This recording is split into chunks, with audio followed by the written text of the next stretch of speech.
All right, good evening. I've got 6 o'clock, and we'll go ahead and get started with tonight's Planning and Zoning Commission meeting, September 24th, 2024. We'll start with roll call. Here. Garner, Here. Miller, Here. Daffer, Turner, Here.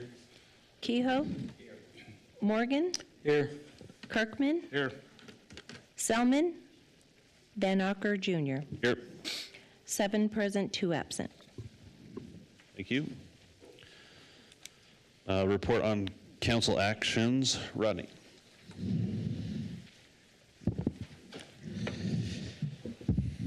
Mr. Chair and Commissioners, for the record, Rodney Ashby, Planning and Zoning Director.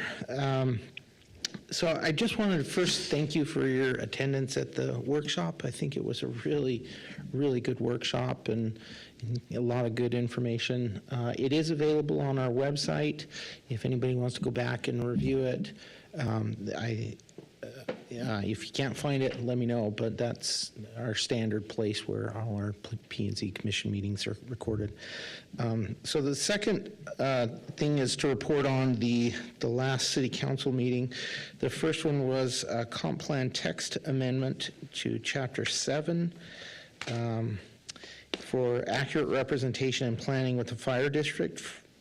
And this is for their CIP, trying to get some clarification about the language in code and their locations of where they want to place stations. This City Council contacted us as they were reviewing the project and the staff report and asked for it to be continued. And they just found that we had, still in the comp plan, we have a couple of places where we're referring to it as department. And so we're just revising that and working with the fire district to get the right language in the comprehensive plan.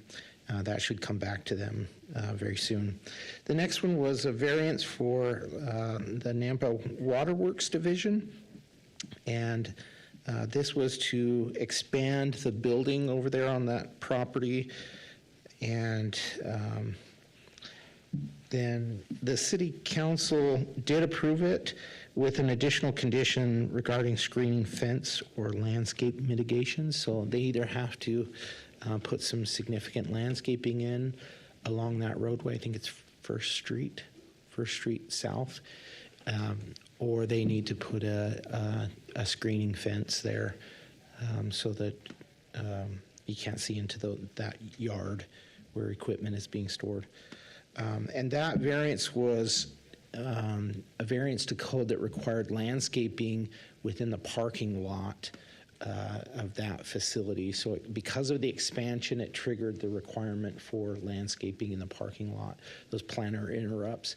But because they have significant truck traffic there, they need to move through that lot, and it's shaped such that there's no in and then out at another location. They have to maneuver within that lot and come back out the same access. It was a real challenge for them. So that was approved, but with that condition on it. And then the last one was the Kamichik annexation, and that was for utilities. And that one was one that you recommended approval, and that was approved by City Council. Thanks. Any other communication? Nope. Okay. Thank you. Mr. Chair, I make a motion that we adopt the consent agenda. Second. A motion by Commissioner Gardner and a second by Miller to adopt the consent agenda this evening. All those in favor, say aye. Aye. Any opposed? The motion carries. Consent agenda is approved, and that takes us right into the public hearing portion of the meeting this evening. If it's your first time tonight, I kind of go through the order at every meeting, and if you've heard it before, sorry, but again, we will go ahead and start with the first public hearing, work through the agenda, and the applicant will be first. They'll come up and present their project. They'll have 7 minutes to do so. After they're done, we'll go ahead and hear from the staff, and they'll take us through the staff report that we've all had since last week and reviewed. Then we will move on to public testimony after the staff report's presented. If you have not signed up yet and would like to, I think Staff did a good job of getting people signed up to speak for, against, or undecided on each application. When it's your turn to speak, we'll work through the sign-up sheet in the order you signed up. Come up to the podium, make sure the mic is close to your mouth so we can hear you. And we are recording this evening, as we do every week, every meeting. We have state your name and address for the record, and then you'll have 3 minutes to give us your testimony and ask your questions or tell us what's on your mind. After we've worked through that sign-up sheet and everybody has the chance to speak, we'll bring the applicant back up. They'll have 5 minutes to provide any rebuttal or closing arguments. Then we'll close the public hearing. We will deliberate amongst ourselves up here and render a decision on each item. So with that, we'll go ahead and get started with the first item on the agenda this evening. It's a subdivision short plat approval for the Bella Lane North subdivision in an RMH multiple family residential zoning district, a 0.81 acre parcel addressed as 1820, 1860, and 1880 West Bella Lane. For Tammy Crawford, Centurion Engineers, representing the Jones Family Trust Agreement, David Jones. The original concept to subdivide Lot 1, Block 1 of Bella Commons, subdivision Phase 1, into 3 parcels so that each of the 3 existing fourplex buildings will be on its own parcel. Is the applicant here this evening? All right, come on up, state your name and address for the record, and tell us about the project. All right, Chairman Van Acker, Commissioners, my name's David Crawford with Centurion Engineers, representing the applicant for subdivision short plat. They did a masterful job of getting through exactly what we're trying to do tonight in that first paragraph. We have this would be a re-subdivision of the original Bella Commons subdivision that was platted in about 2016. This particular owner has 1 lot with 3 separate multifamily buildings on it that are currently served with all the sewer, water, and pressurized irrigation, storm drain, parking, and everything that was built with that original plat. The purpose of this subdivision is just to simply allow separate ownership of those buildings. So we would subdivide it and create a lot around each one of the buildings. The common areas would still be maintained by the HOA through their ownership and dues. Excuse me, Mr. Chair. Yep. Did you give your address, sir? 2323 South Vista Avenue, Boise. I Did I apologize. miss that? you. Sorry. I've done this enough, I should remember that, right? So, thank you. So there's not really any improvements that are necessary for this. It's just simply to create parcels of land that could be individually owned by different landowners. I know you got a busy agenda tonight, so I'm not going to belabor any of the other issues that staff's probably going to talk about the setbacks and fire access and things like that. But we have read the staff report. We agree with the conditions of approval, and I'll stand for any questions you have. Any questions for the applicant? All right, thank you. Hear from staff, and we'll call you back up. Thank you, Mr. Chair. Again, for the record, Rodney Ashby, Planning and Zoning Director. As has been explained, this is an already developed project, and they're just dividing the property into 3 so that each individual lot can be sold, or each individual fourplex building can be sold off separately.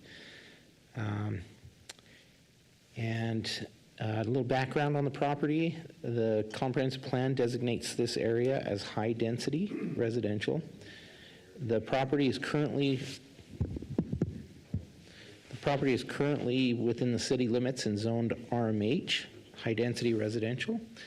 The surrounding zoning and uses, there's commercial to the east, and it looks like I've got this incorrect on the screen here. I made some corrections, and I think I messed up on the correct presentation. So you can see the mobile home park to the east, the Bella Commons subdivision to the west, and then some open land zoned. Let's see, I can zoom in a little bit. There we go. So the RD zoning for the Bella Commons subdivision for the single-family homes. and then RA to the north, which is just a large lot, single-family home. And then to the south is the RA zoning, just beyond Bella Commons. History. I can't quite hear you. Trying to speak pretty close. Let me see if I can do a little better. Just real quick. South, Hold on. to the south. Sir, staff's going to present, and then if you have a question, you can come up and ask your question during public testimony. Right, yep, we'll work through that. Thanks. Okay, so Bella Commons subdivision, Phase 1, apartments to the south, and then to the far south is the RA zoning there. History, November 2014, the Bella Commons subdivision preliminary plat was approved as a planned unit development comprising multifamily residential, single-family residential, and commercial lots. And in October 2015, the Bella Commons subdivision final plat, Phase 1, was approved. 2016 and 17, the buildings were constructed. September 2024, the Bella Lane South short plat was approved to divide 4 apartment buildings into separate parcels. So this may seem really familiar to you. We just did this to the south in the same development. Services are available to the site. There's a little closer view of the zoning and the property. So applicable regulations, these are pretty standard. The setbacks, spatial and bulk requirements. I probably don't need to go through this, but just going to pause on it for just a second. We've seen these before. Density requirements and lot sizes. And then you can see the lot sizes here. The RMH zone allows for a 4-plex unit, 4 units on one parcel, to be 7,000 to 14,000 square feet.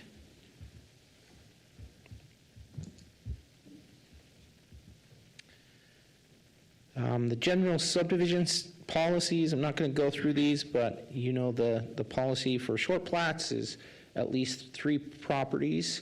You're dividing the property into 3, and no more than 7 buildable lots. And just a reminder, short plats are exempt from the open space requirements. So here's the site plan, or the final plat, for Bella Commons. And this one, just a couple of notes here. It's on 0.80 acres, dividing the property into 3. Doesn't require open space. The parking's in place. The minimum lot sizes are 7,000 square feet, and the smallest one there is 9,142 square feet. The maximum lot size is 14,000 square feet, and the maximum that they're providing is 13,513. The minimum density required is 8 dwelling units per acre. The project will have a density of 15. Therefore, the plat is deemed compliant. And again, the landscaping is not required for this plat, the landscape plan, I should say. Lot width, the smallest property width is 66 feet, and which exceeds the 30-foot minimum requirement. Setbacks, here's where it gets a little tricky. In this, we have this same situation on the south subdivision, where this development was developed in anticipation of subdividing it into the future. So at the time, our setbacks were, I think they were 8 feet, and then the fire department at that time required 10 feet from property line, and still is required 10 feet from the property line. So they developed their property so that there would be the total of 20 feet between the 2 buildings. And so properties 2 and 3, or building 2 and 3, are separated by 20 feet. And so our current setback standards have been expanded just real recently to 15 feet. So any new construction will be required to have that 15-foot setback. But because this was done at a time where it was approved, staff finds this to be compliant with code at the time. Building department did submit their comments, but they were standard comments for new construction, and no new construction is occurring here. As outlined in the staff analysis, this plat complies or substantially complies with all relative city codes and development policies and standards. And here are a couple of motions for your consideration, and I'm happy to answer any questions. Any questions for staff? Okay. We will go ahead and open the public hearing or public testimony for this item. And Madam Clerk, do we have a sign-up sheet? Mr. Chair, we have no one signed up to speak on this item. Okay. Is there anyone here in the audience that would like to speak on this application for, against, or undecided? Now's your chance. Yep, need to come up, state your name and address for the record, and we have 3 minutes. And my little timer thing's not working, but I can keep it on my phone if. This is Brad Ford, Sweet Idaho, 70, gotta think about it. 3579, Sweet Idaho. What was your name again, sir? Brad Ford. Last Brad name? Ford. Fords? Okay. 40 Longhorn LLC is what the property's under. I've got 2 properties there, and I've got 1 property, excuse me, with 2 buildings. So in the future, would mine be able to divide like they're doing it now, splitting it, they're asking to split it now? Would mine be splittable? We can ask staff, or can we have you answer that question? I'd prefer that I maybe answer that off of the public hearing. Okay. And I can work with him on details and get an answer for him, Sure. maybe after the public hearing. After the hearing, okay. That's all, I was just wondering, so. Okay. Just because he was asking for that, I was just thinking, well, if he's gonna be able to do that, could I split mine if I wanted to? So, it's just a question that would come up. Yep. So I got 1 property with 2 buildings. I think it's best talk to. It's in the Mr. same, Ashby in the over same there after the complex, meeting. yeah. Okay, all right, thank you for speaking up. I couldn't hear you very well, probably in my hearing, but thank you very much. Okay, thank you. Anybody else that would like to speak for, against, or undecided on this application tonight? Okay. Mr. Crawford, anything else you'd like to add, or anybody have any questions, want to bring him back up? Make a motion, we close the public hearing. Okay. A motion by Commissioner Gardner and a second by Kehoe to close the public hearing for this item. All those in favor, say aye. Aye. Aye. Any opposed? All right, public hearing is closed. What do we think? It's pretty straightforward, like the last one.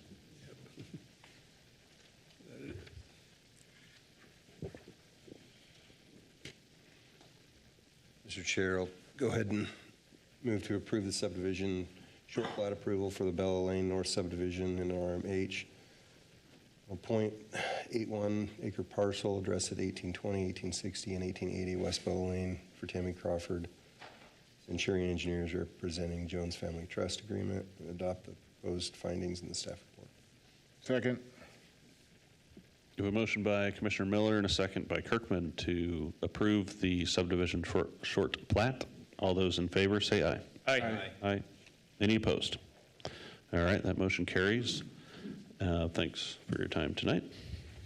Go ahead and move on to the second item on the agenda tonight is a conditional use permit for a commercial kennel in a BC Community Business Zoning District at 473 Caldwell Boulevard, a .33 acre parcel located, for Joshua Silver, original concept of a dog daycare and boarding business.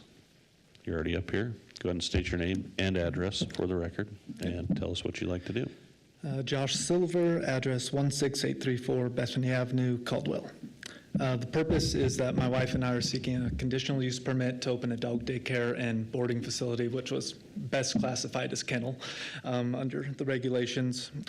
Short backstory is we own the property through an LLC for the past 5 years. The current tenant is vacating at the end of this month, and we'd like to open up our own business in the building.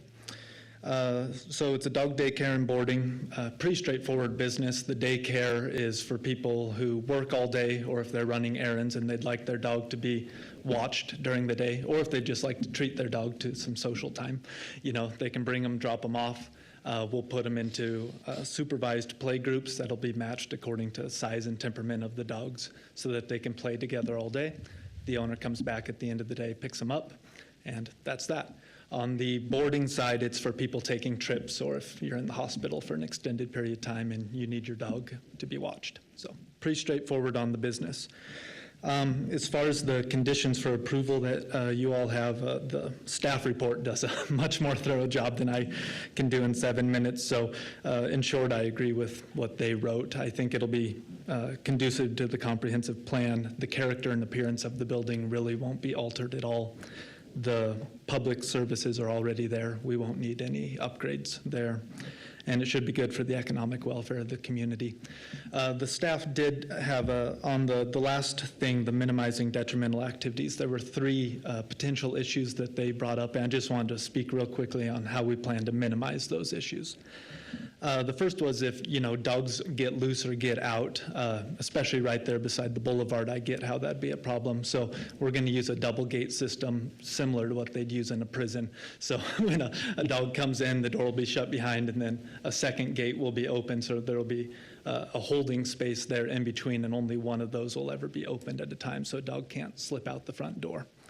Odors is the probably biggest thing that I've had questions about, and there will be a designated area for the dogs to go to the bathroom, and they'll be supervised during that time. When a dog does go to the bathroom, we'll have, I think they're called mitts, like you see at the dog parks, that you pick it up and then it turns inside out and you can tie it shut. So that'll happen 10 seconds after the dog goes to the bathroom, normally at most a minute. So it'll be tied shut, thrown into a garbage bin, probably 30 gallons with a thick liner on it. At the end of the day, that liner will be tied shut, thrown into a trash can with the lid shut. So at the end of the day, there will be 3 layers of protection for odors and 1 layer of protection within seconds of the dog going to the bathroom. So odors, you compare that to a subdivision where it might get scooped once a week in the backyard. We should have less odors than your normal subdivision dog owner. And then the last concern that they had was with barking, and the dogs will be indoors 95% of the time, except when they're going to the bathroom. So any barking that there is probably won't be heard above the noise of the boulevard. And on top of that, we're not going to tolerate a dog that's barking all day because we're going to be in there with them. So if a dog does bark all day, you know, we'll refuse them tenancy. At night, there will be no dogs outside, so there won't be any barking at night. So that's about it. It's pretty straightforward business. Thanks for hearing me, and we're excited to hear what you have to say. All right, thank you. Any questions? Okay. Speak into your mic. Thank you. You're welcome. How many people live in the house? Humans? Humans? It's a commercial property. So nobody? No. You just have employees there at night? Yeah, there'll be employees there. 1 employee at night? 2 well, employees at night? During the day, it'll depend on the number of dogs there in the daycare. And then during the night, there won't be anyone. The dogs will be kenneled in a kennel area. But there will be somebody there. A person will be there. No, unless I'm mistaken, that's not required. Well, I was wondering if the dog started barking at 2 o'clock in the morning because of thunder and lightning, what happens to the noise? It's going to be heard by everybody. Okay. Yeah, so if it's a problem, then it can be reported and we can deal with it then. I mean, the noise is going to have to go through 2 cinder block walls and then 150 yards to the nearest residential area to the south. So maybe that's louder than the traffic on the boulevard. I would doubt it. So, I mean, there will be a dog that barks sometime. I'm not going to stand here and say the dogs will never bark. So I get that. If it's a problem and we need to have someone there at night, we can deal with that. The plan wasn't to have that because, to my knowledge, that isn't required for a kennel to have someone there at night. But does that answer? Yep, thank you. Okay. Any other questions? Okay, thank you. I might bring you back up if we have more later. Rodney again. Yeah, Staff report. Mr. Chair, Rodney Ashby, Planning and Zoning Director. Just a quick response to some of the comments that were given just now. I didn't have any concerns necessarily. I just identified that in the police code that outlines a kennel license, they say specifically what things would be violations of the kennel license. So if any of the inmates, dogs, were to do those things, then they may revoke that kennel license. Okay, so this is the location right on the Caldwell Boulevard and in between Midland and Orchard. All the criteria that you have heard before for a conditional use permit must be found to be true by the facts stated in the staff report and in this meeting. And staff found that so far that we could see it met all those criteria. So the comprehensive plan future land use map shows this as commercial. A little closer view there. The current zoning is BC, or community business, so commercial. Surrounding zoning is BC all the way around. I did find a mistake in the staff report, just a copy and paste mistake, that I listed east and west down there. And so I removed that on the screen here. But multiple businesses in this area. Here's an aerial view.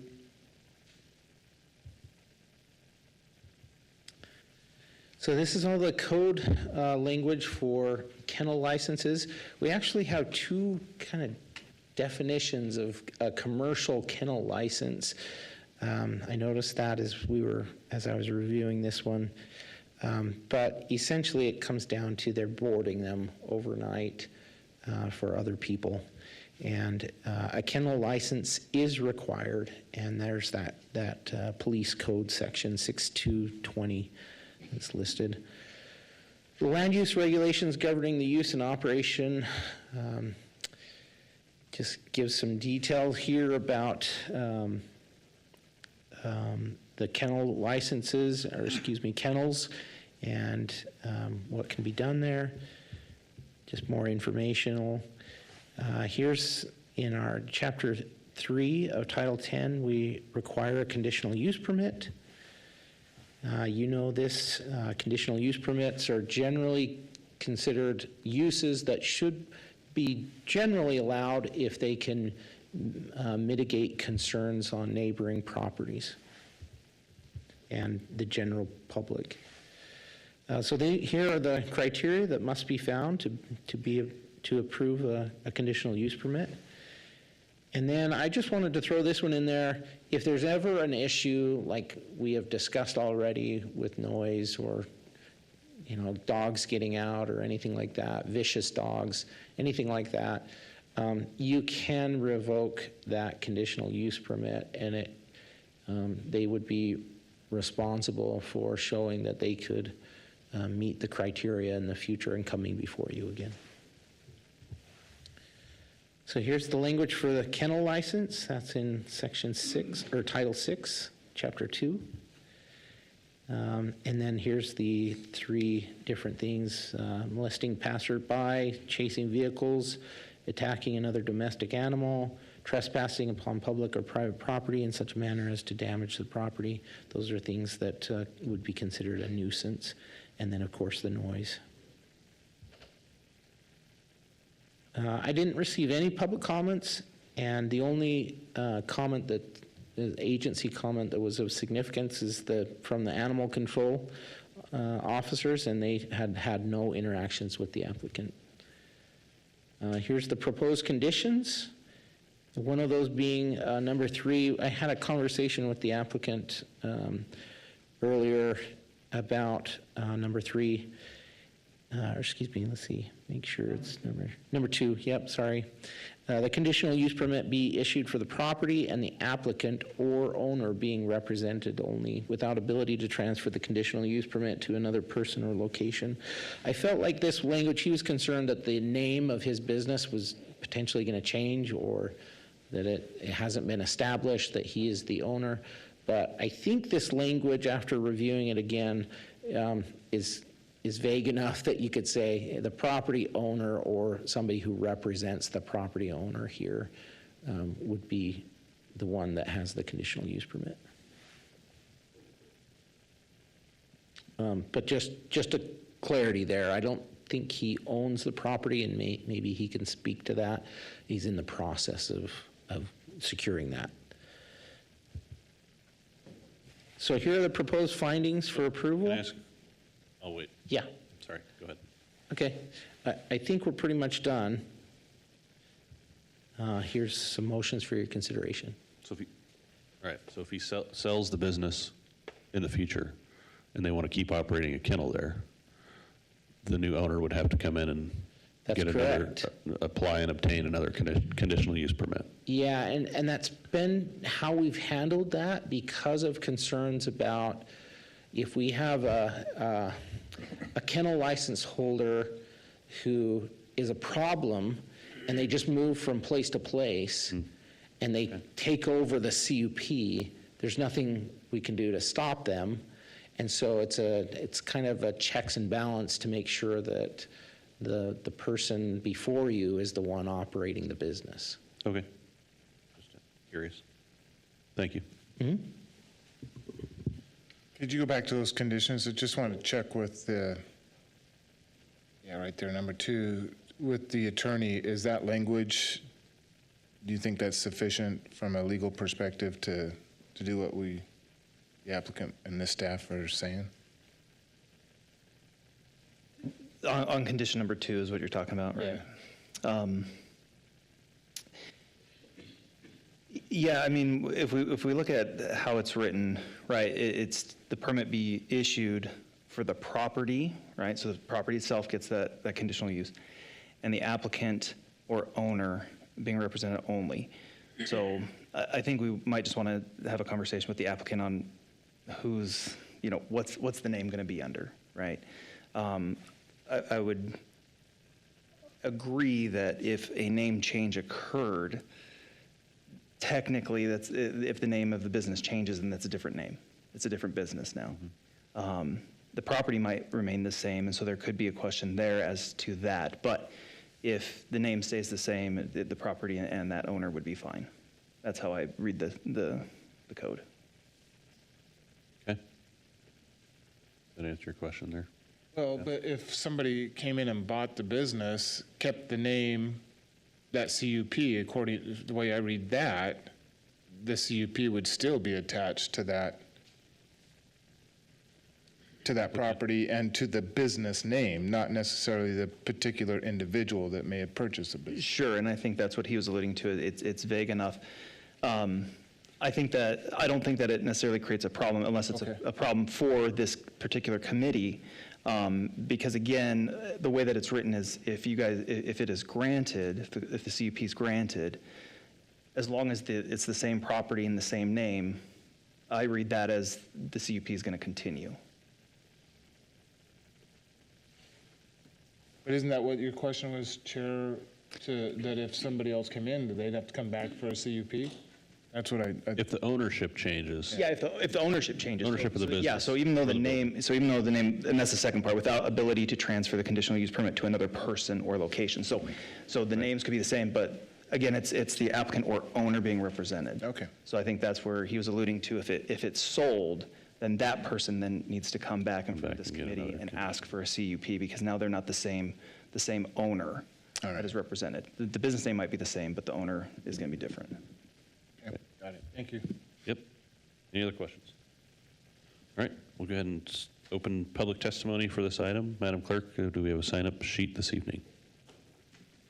Mr. Chair, there is no one signed up to speak on this item. Thank you. Is there anybody here that would like to speak for, against, or undecided on the application before us? Okay. Seeing none, I will ask the applicant, do you have anything else to add or any questions? Yep, come on up.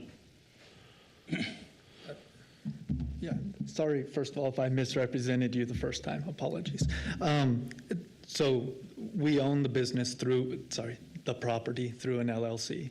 Our legal advisors told us to create another LLC to start the business. We haven't done that because it seemed presumptuous until you guys said yes. So if there is an approval, then we'll start that LLC, which technically isn't me, right? It's its own entity. So that's what I'm trying to just make sure. It wouldn't break the spirit of the rule, but it might break the letter. So if I'm presumptuous, a recommendation would be if we could just edit it to say any entities that my wife and I own or control. If we could include that in there, I think that would cover it.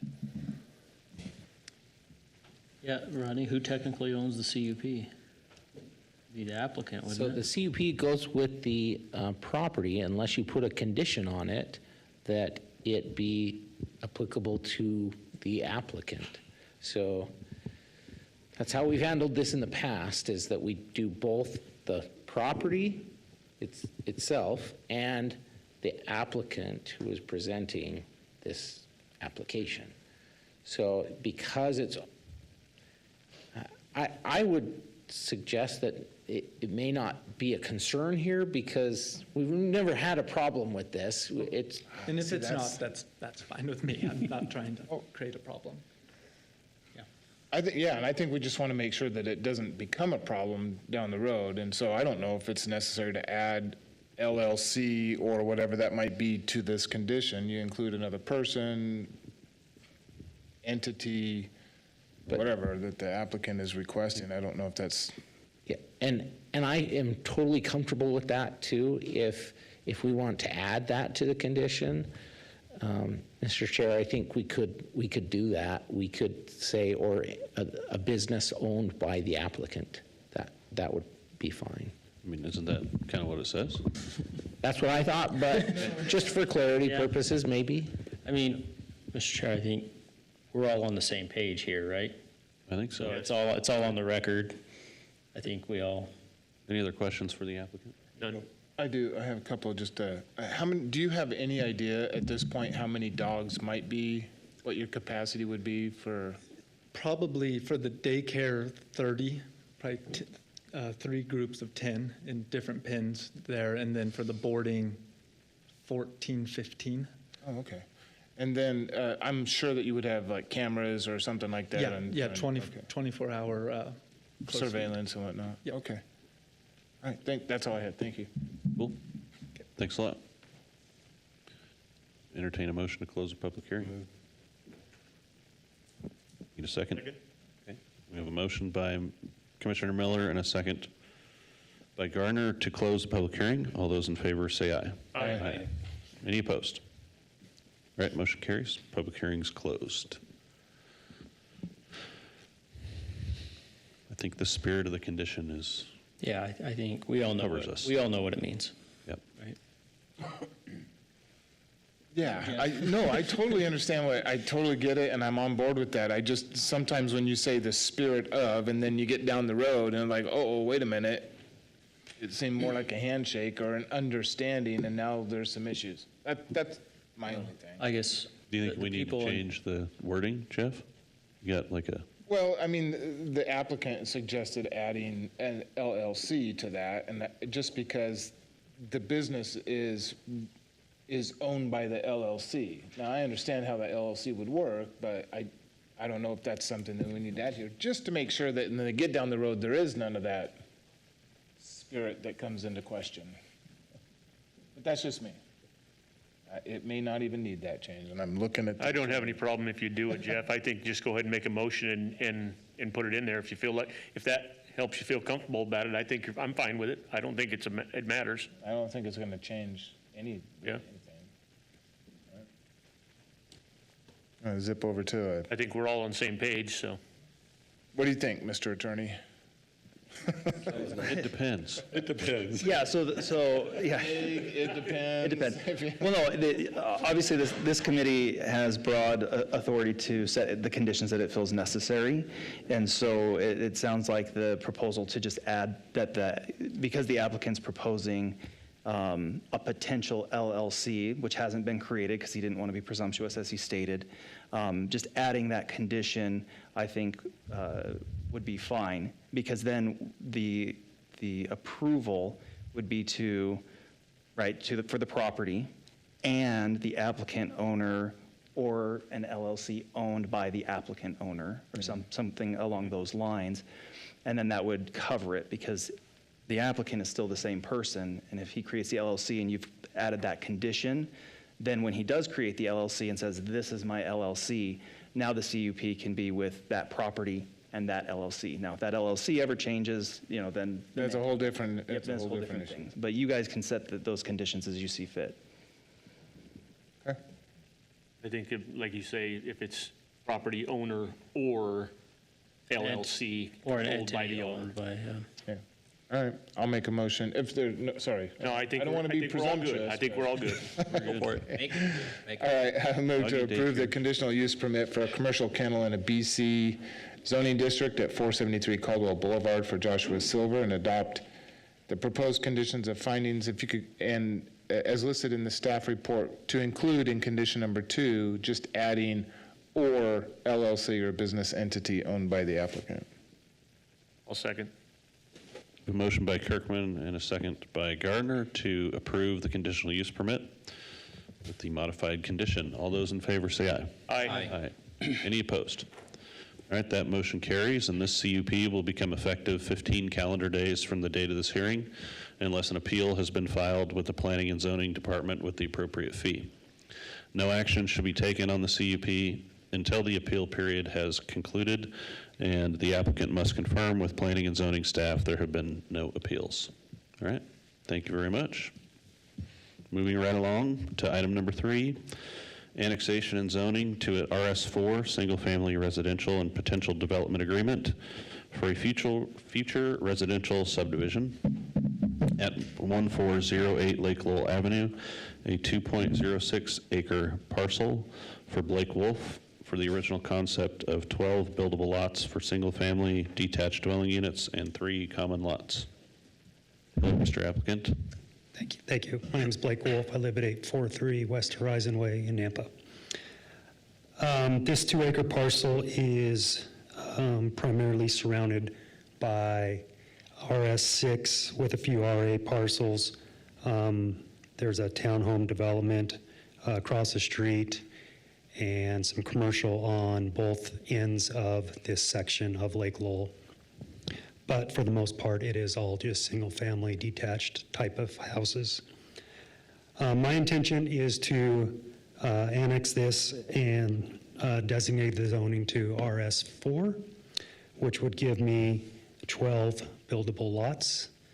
I take it you have seen the schematic of the plat, the design of that. There you go. Thank you. The proposed plat would include a public road. The road would be wide enough where one could park in a parallel style all along the east side. And the sidewalk would be all along that west side. There'd be a hammerhead for the fire truck turnaround at the north end. The frontage would be your traditional landscape strip with a detached sidewalk along Lake Lowell, and a couple other spots for common area as it is shaded there with that darker slash. The parallel parking along the east side would allow for approximately 13 additional parking spots. Each lot would have its own driveway, which could accommodate 2 cars, and a 2-car garage as well. The proposed subdivision would have a traditional HOA to maintain all the common areas, and I already said it, but it would be a public road, and wide enough and I guess legal to to allow the parking on one side and still have cars going both ways between that and the other side where the curb and gutter is. My reason for the RS designation is several reasons. One is when I look at these infills, I always just see what's compatible, and detached single-family housing is the main product in this area, although there's some townhomes across the street. That's kind of a standalone on that whole stretch. So higher density does not make sense in this area. RS4 will allow me to get to this density number, which I need to make work. And one of the main reasons I need the density is because of the cleanup. I don't know if you've driven by this lately, or most of you live in town and seen it many times. There's roughly 30 plus large trees in a dilapidated house. I got a bid to clean this up, and it's crazy. It's more than I've ever spent on cleanup by about 4 times. But it's going to be necessary whether this project goes through or another one. These infills are very expensive to develop, especially this one with the long stretch and the hammerhead at the end. You can't absorb all these costs that you could in, say, a 30 or 40 lot subdivision. It's getting diluted down to these 12 lots. So therefore, density is a key component to what I'm trying to do here. Yeah, and just the uniqueness of all the infills have a uniqueness to them. This one is the shape. It's narrow. It's roughly 150 foot wide. But the trees and the dilapidated house adds that uniqueness of why I need the density. I held a neighborhood meeting as required. There was a large turnout. From my understanding, this was roughly, I think, the 3rd neighborhood meeting for this parcel. I'm not too, I don't know all the details of the previous 2. They weren't mine. But this one is the least dense one that was proposed. I believe the other ones were a multifamily type product. There was a lot of strong opinions about this project that's proposed, and most of them had to do with the density, traffic, which I'll address in a second, and there was some that were just okay with the mess, and they would rather look at that than houses. The road, Lake Lowell, is improved with center turn lane, and this type of project won't hardly even add anything with any kind of traffic. And then probably the one item that I heard most in the neighborhood meeting was that they would prefer it to look like South Creek, which is directly next door. And if you take my plat and lay it over South Creek, it's very similar. It's within a lot or two, but it does have the same width of street, and that width of street only feeds 12 lots in mine versus theirs. It feeds, who knows how many it goes through, so probably 50 plus. But as far as the density goes, it's very similar. The RS density versus the R4 density, there's a lot of overlap, and the gross density is the same with the same minimum lot width. I think it was hard to conceptualize because they are narrower lots. They don't look like anything around it. They're wider. South Creek definitely has wider lots. These are just longer and skinnier, and I think that maybe was a catching point to the neighbors. But all in all, I just feel like this is a very compatible product to everything around it. It might not look exactly the same as far as the shapes of the lot, but it is compatible with a single-family detached style house. And that's it. Any questions? Any questions for the applicant? Yes, sir. This time? Yep, go ahead. You mentioned that considerable cleanup is involved in the lot. Does that include removing trees, all the trees, or what? Primarily, yeah. Primarily meaning all the trees? Yeah. I mean, a lot of them are on the lot lines that canopy over, come up through the fences. The one directly to the east, that neighbor said he routinely has big, large branches falling into his driveway all the time. But I haven't walked like every square inch, but I mean, it's hard to even count how many trees are on this property. I don't know if that answers your question. Well, it does sort of. I mean, we're going to go from a wooded lot to a bare lot, basically. Yeah, that's safe to say. Okay, thank you. Any other questions? Yeah, Blake, what's the housing product? Do you have an idea of what these look like? Are they attached, detached? They're all detached, They're and all I don't have detached. I didn't want to like get locked into any particular style, Yeah. but I mean, it's at 30, I don't remember what they were, 37 foot wide. Uh-huh. You're primarily going to see the front of a two-car garage, and they could be single-story or two-story, but they are going to be longer and skinnier. All right, thank you. Other questions? Okay, thank you.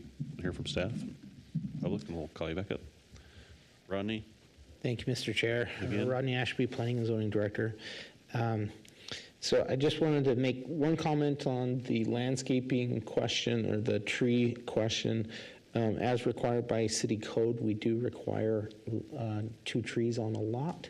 And so that does, even though it's removing trees, there are trees that will be added.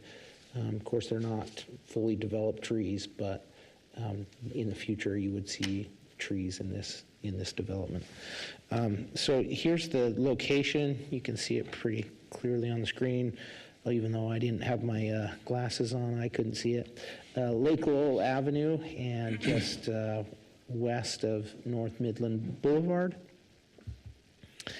And you've heard the applicant's request. The medium density residential is the designation. This is in that sea of medium density. You see a lot of orange in this area. The property is currently in Canyon County and zoned R1 residential. To the north is the South Creek subdivision, single-family detached homes. To the south is the R6 Lake Lowell Avenue and RA large lot single-family detached home. To the east is an RA lot, or that's our suburban residential lot. It's a large lot, single-family detached home. And then to the west is the R6 South Creek subdivision, again, single-family detached homes. And just a reminder that the RA zoning, while it was approved in the past, that RA doesn't match the existing comprehensive plan. It wouldn't be approved today, but it is an existing condition that you have to consider. History, June of 2024, the pre-application meeting was held for 14 single-family lots, and that has since been dropped down to 12. The utilities are available to the site. Here's an aerial view of the property again. You've seen this. And the concept drawing. And I just want to emphasize that this is not a subdivision application. This is an annexation application.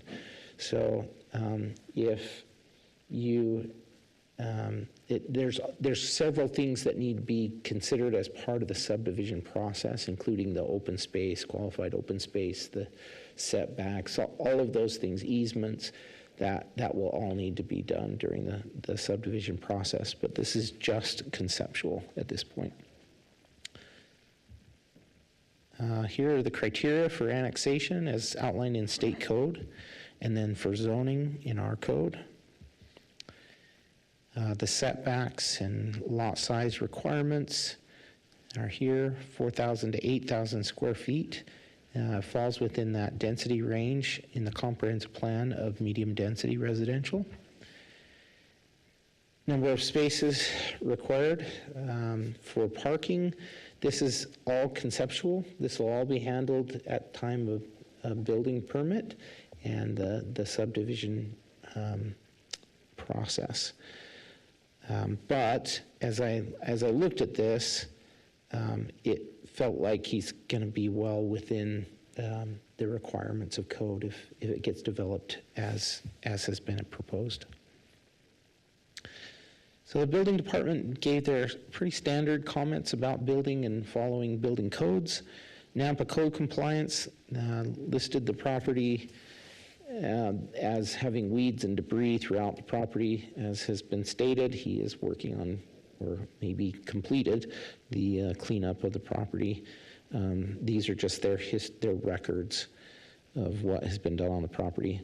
Nampa Engineering Division had multiple conditions, including the dedication of right-of-way, street improvements, and frontage improvements, I should say. Police Department outlined the need that they will have for additional officers and support staff. And then fire did the same thing.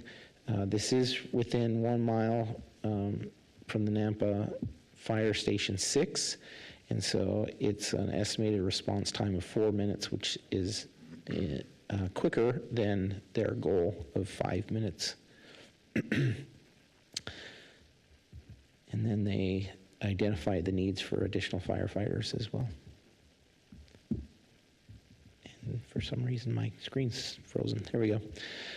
We did receive a comment this afternoon, and this was from Jeremy Banfield, or Banfield, I'm not sure, but Banfield, sorry about that. They are opposed to the development because he states that the past due intersection improvements in the area are not being accelerated for construction, and that any additional development will worsen the traffic. He asks for a condition to be added to the project that they make improvements at the following intersections as part of their project: Lake Lowell Middleton intersection, Iowa Middleton intersection, Greenhurst Middleton, and Midland Greenhurst intersections. Rodney? Can you hear me? Yes. There was another one that was submitted right about the same time as his, but it came to all P&Z, so I'm not sure you saw it. Yeah, I was just informed of that as I got here. I believe it's in front of you is another letter from Jessica Selkow. We got it. And I just glanced through it as I got here. Concerns, I think it seems to be about the lot sizes that she was approved for, the RA zoning, to allow her family to do FFA and animal work with animals. This doesn't change that on her property, but her argument is that it's vastly different than an RA sized lot, and to an RS4 lot size, it is significantly different. So that I believe that was her argument there, and again, you have that in front of you. This is the staff analysis. I do want to point out that the comprehensive plan does, as the applicant has stated, it really does emphasize the need for infill development and the benefits of infill development. So that should be considered as part of your decision. There are significant benefits for infill, and the comprehensive plan even calls for options for reducing the regulations or requirements on infill development. And so that's the question you'll have to consider, whether the density is appropriate because it's an infill development. It does match the comprehensive plan density range, and RS4 zoning does fit within that medium density residential designation.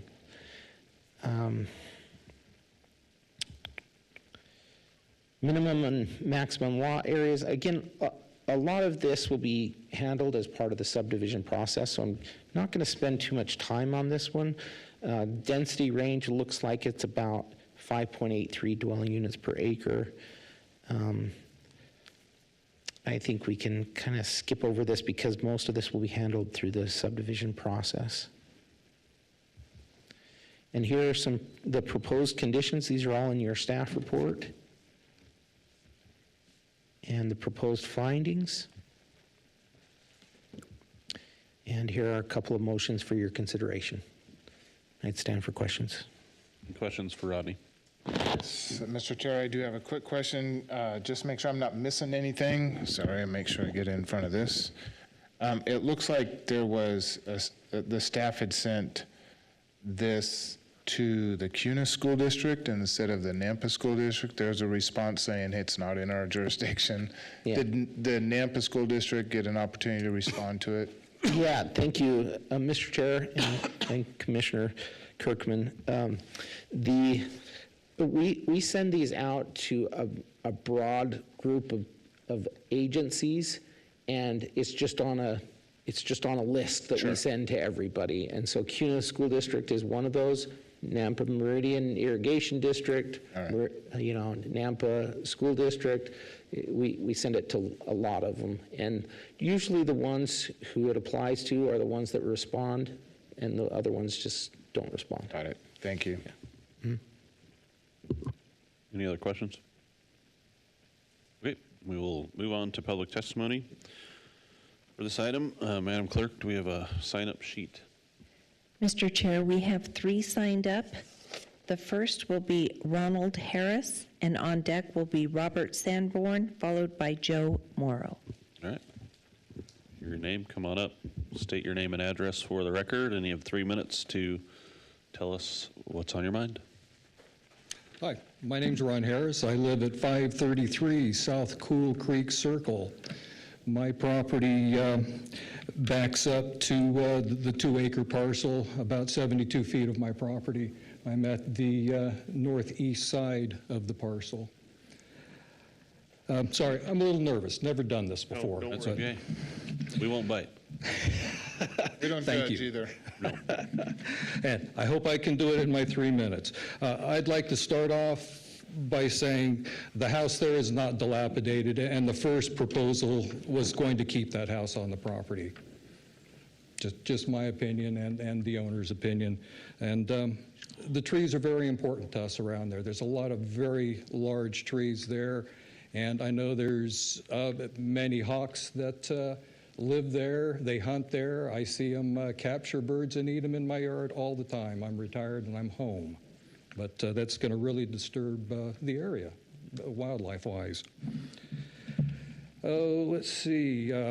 72 feet of my 3rd-acre parcel adjoins that 2-acre parcel. I purchased my home and property in December of 2016 after looking at 100-plus properties. This property is perfect for me to retire. I lived on 5.5 acres previously. There's room for my travel trailer, fishing boat, etc., and my detached shop for my hobbies and projects. My property has that country feel I'm used to and prefer. There were cows there for the first few years, and then 2 horses on that 2 acres up until October of 21, when all of a sudden the horses were gone, and weeks later Mr. Sims was gone. No for sale signs were ever posted, which I thought was pretty odd. Then we all received letters stating the property was sold and the buyer was proposing a 23-unit project. I called the city to find out that Matthew Huffman purchased the property. Since his unusual name, I found Matthew Huffman owns an architect firm in Boise, the first person to know that this project is not right for the area, and it should be 3 or 4 homes on that 2 acres. All 3 proposals so far are not in line with the surrounding properties. The proposing properties insist they can't make any money without this quantity of homes. That tells me Huffman has paid way too much for the property, and Mr. Sims laughed all the way to the bank. Besides the homes on conventional lots on the west side of the 2 acres, the other 2 sides of homes are 1/3 acre lots like mine or larger. I'm not naive. I knew there would be homes on this property at some time, but figured they would be a correct fit with our neighborhood. This is not. Since I'm retired, I spend much of my time caring for my property and enjoy the solitude and privacy of my large backyard. At our July 7th meeting with Mr. Wolf, he states, unless you let me build 12 houses here, where I can make some money, you're just all going to be looking at 2 acres of Mr. weeds. Chair, It's time, time. Mr. Harris. Okay, So just wrap can up. I, got another paragraph. May I finish or am I done? Just wrap it up quickly. Okay. The 2 acres of weeds, a lady across the street chimed in that she'd rather look at the 2 acres of weeds instead of 12 tiny houses on 12 tiny lots, dragging down our property values. I agree.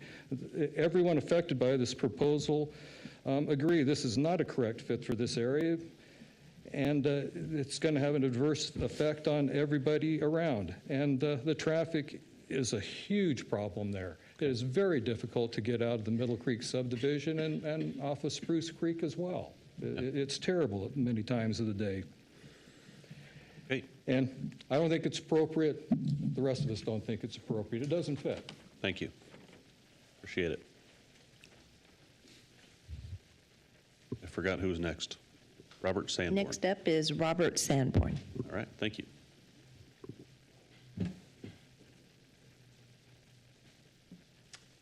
Good evening, gentlemen.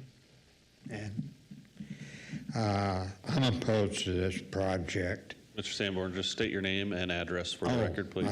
My name is Robert Sanborn. I live at 1300 Lake Lowell Avenue. Thank you. Okay, to start with, there are no sidewalks in that section of properties. And we have constant traffic of kids running in and out or going past there, going to school and whatever. And that's one issue. It's dangerous for them. Secondly, where are they going to get their irrigation water from? The irrigation container and valve stops right in my property. There's a short open ditch, and the gentleman who lived there previously would irrigate his property using that valve, opening that valve. So technically there's no irrigation water going to our 5 houses and that house down there, or this property here. Aside from that, who's going to handle the tearing of the street and supplying irrigation water to these people? Also, this is too many houses for that area.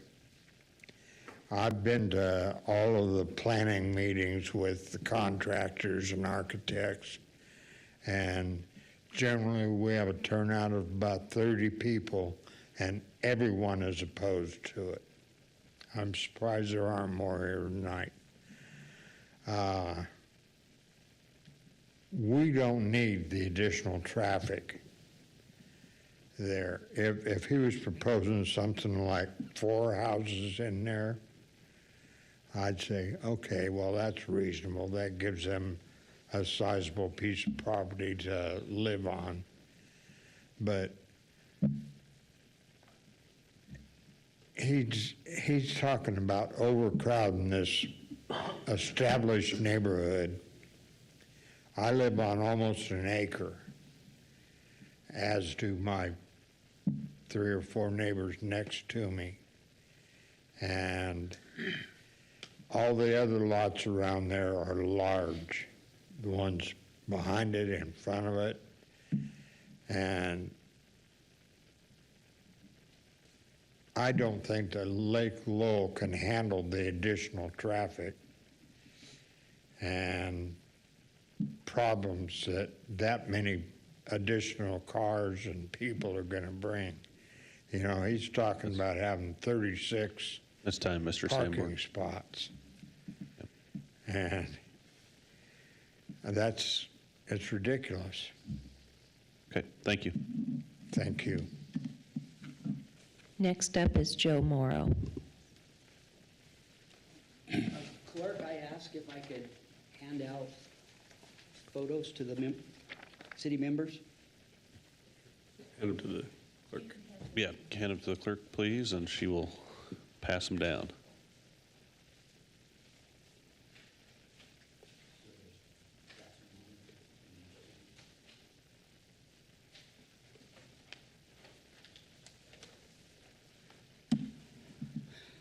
My name's Joe Morrow.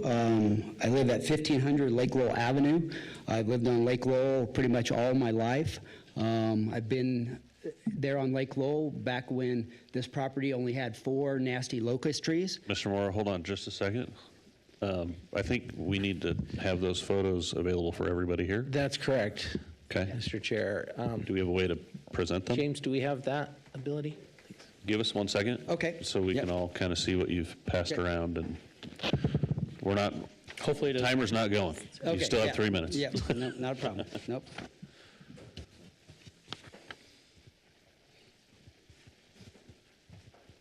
And we get to use our fancy projector, so that's exciting. Caught the IT guy off guard. I know, he was asleep over there.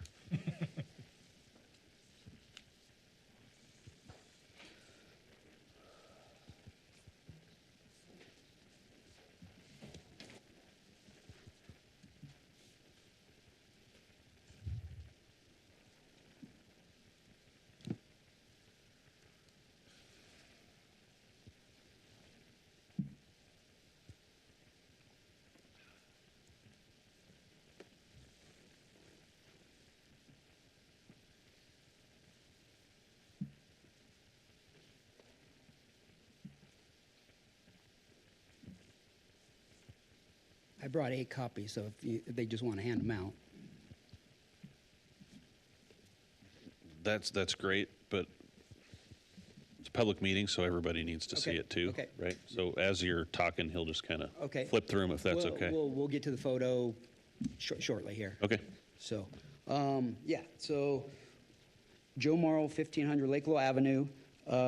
Yeah, we started off and we met with Mr. Wolf this year.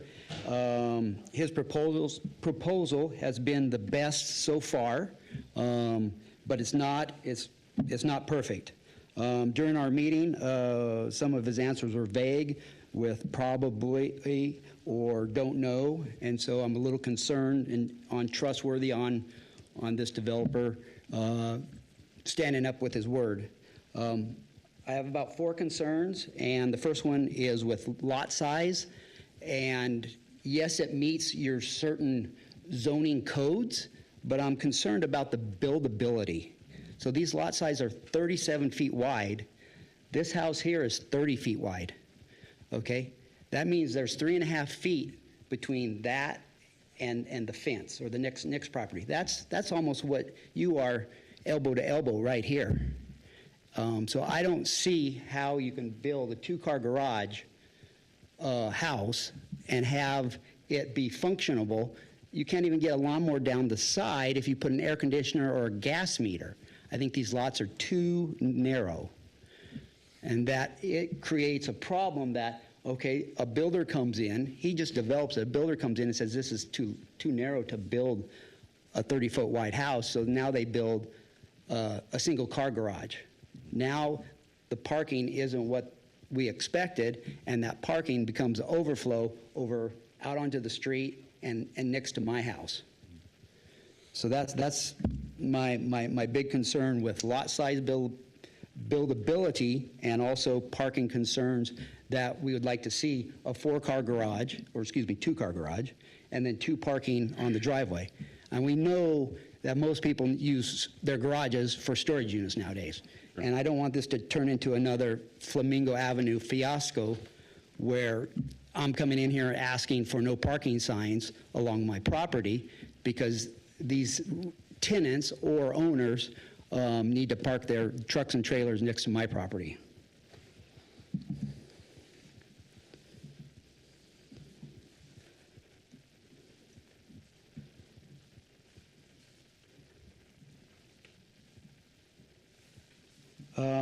My other concern on this property here is that the plat sheet here shows no curb and gutter and asphalt on the widening of the road there, which is consistent with the rest of Lake Lowell there, in front of my house, in front of the adjacent property here.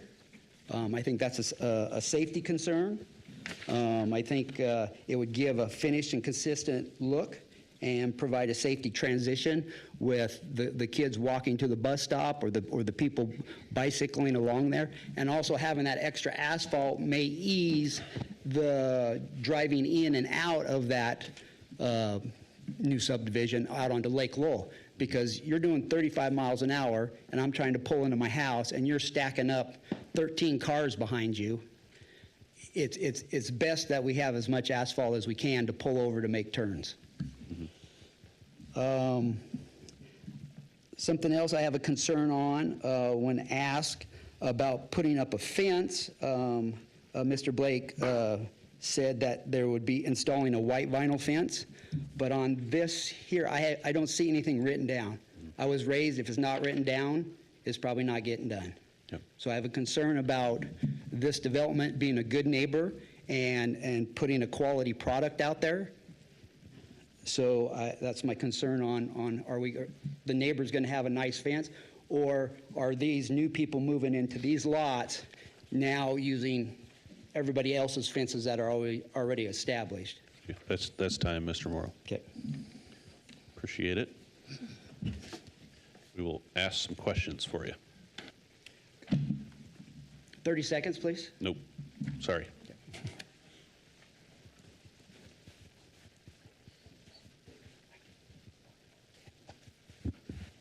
Right, anybody else on the sign-up sheet, Madam Clerk? No, sir. Did Rodney steal your mic? Come on, Rodney. I'm on mic, so. Oh, you got a crazy mic. Nobody else on the sign-up sheet, okay. Is there anybody else in the audience this evening that would like to speak? Okay, come on up.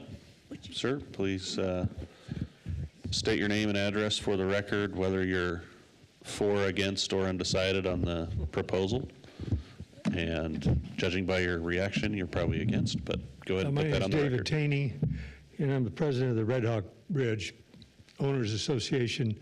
I live at 12232 South Hunters Point Drive. What was your name again, sir? Sorry. Taney, spelled Thone. Okay. And I don't want to be the only person who speaks in favor of this thing, but there are a lot of things I like about it. But the main reason I'm here is to talk about this public road.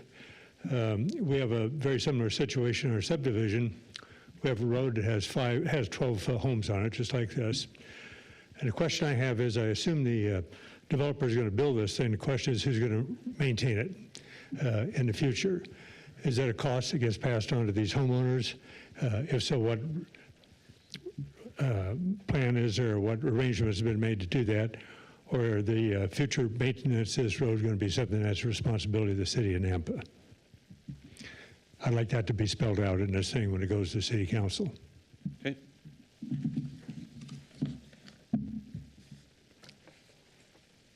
That it?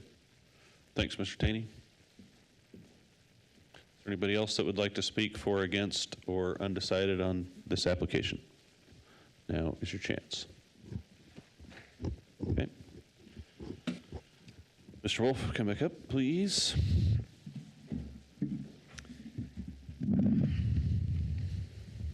Let me just address some of these concerns. Thank you. Yep. I'll just start from the very first gentleman and work my way down. The house is currently, it could be livable. I didn't want to paint the wrong picture, but it is in the right of way, and it will be in the way of the future development. Correct. Future road, okay. Yeah. The widening of Lake Lowell. Got it. The trees, I love trees, and it would be great to keep as many as we could. I don't have them on a survey. I don't know where they're all at. My concern is most of them have not been watered, and therefore they will be probably not as healthy as they should be in relation to how tall they are, a lot of them.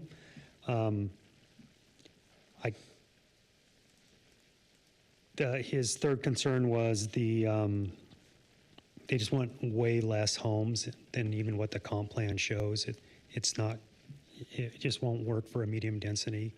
They want, I heard that a lot at the neighborhood meeting. They wanted like three or four homes, and it just, that doesn't work when you live in an area that has medium density designation. I hear this a lot in neighborhood meetings that new projects affect property value. Still haven't been able to see where that's proven, especially since this is right next to a pretty rough site. And this particular gentleman just kept referring that everybody was against this, and that's not the case. There were several neighbors that said this was fine. The second person maybe didn't quite understand or that there is a sidewalk that will be included with the subdivision. And several of these items will be addressed during the subdivision process. As we know, but not the public doesn't always know that. And fencing, it could be one of them, but certainly the pressurized irrigation that will serve this, it surrounds the property on two sides currently. It's available. Joe alluded to several questions that I could not answer, and a lot of them had to do with finished product. I don't know. I honestly don't know the style of the house, where the front doors will be, how tall they'll be. I know the setbacks in that zoning, along with RS6, are the same. 15 foot on the back, 5 on the sides, 20 on the front. But I could not answer all their questions, and he is correct, because I just don't know. I could get this all developed and sell the whole project. I could sell the paper plat, or I could build it all out myself and keep it, sell it. There's so many different options. The parking, these small infills get criticized quite a bit about parking, but I think it's fair to say that this project, which again will be addressed during the platting process, has more than sufficient amount of parking that's being proposed. And then the last gentleman, which I'm sorry, I didn't get his name, but this is a public road. It will be designed to the city standards and maintained by the Nampa City, not up to the homeowners. Questions? Will there be an HOA for the entire subdivision? Yes, sir. Or, Yes. Yeah, there'll be common space that has to be maintained and shared equally. or that's your idea at that point? Yes. Okay.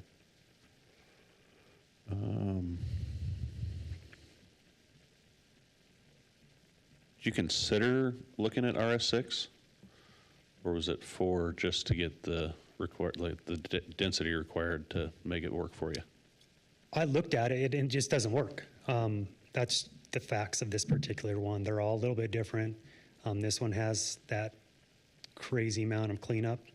And if I can't get the density, I can't do the project. So, and I didn't make it clear. I'm the applicant. I'm not the owner. I have a contract on the property, but I do not own the property. Okay. Any other questions for the applicant? Okay, thank you. Thanks.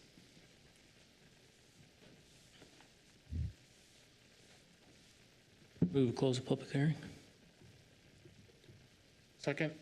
We have a motion by Commissioner Morgan and a second by Kirkman to close the public hearing. All those in favor say aye. Aye. Any opposed?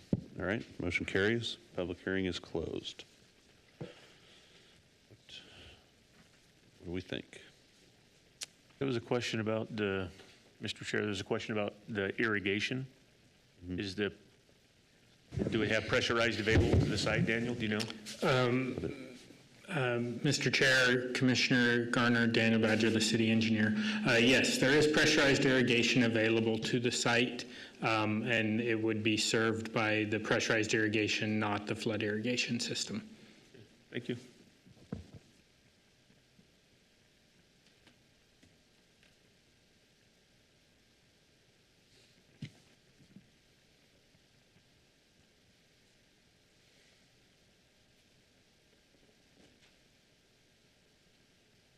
Thoughts? Don't all speak at once. I think we've seen a few projects like this around the city before. Like the applicant said, a lot of infill projects aren't real popular with neighbors because they're disturbing something that's different from what they're used to looking out their windows and seeing.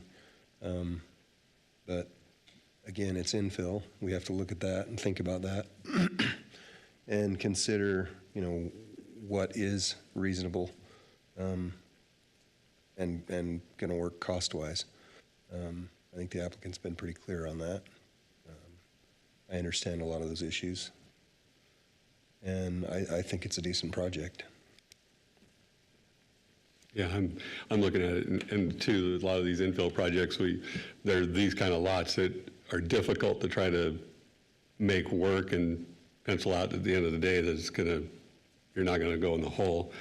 And when you count the lots touching it around the north and west side, there's 10 lots, so I mean, they're a little skinnier, but they're longer, so it's not like we're trying to double the lots in there. I don't see there's that big of a difference when you got 10 that are already against the sides that he's building on. So I know these things are difficult to design and make fit, but I think he's doing a pretty good job of trying to match up what's there already, I think. How wide are those lots on the west side? Like 40? Of the other subdivision? The existing subdivision? The one that's there. We don't have an exact number here, but.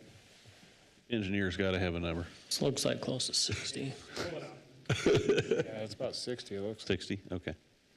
almost twice as wide.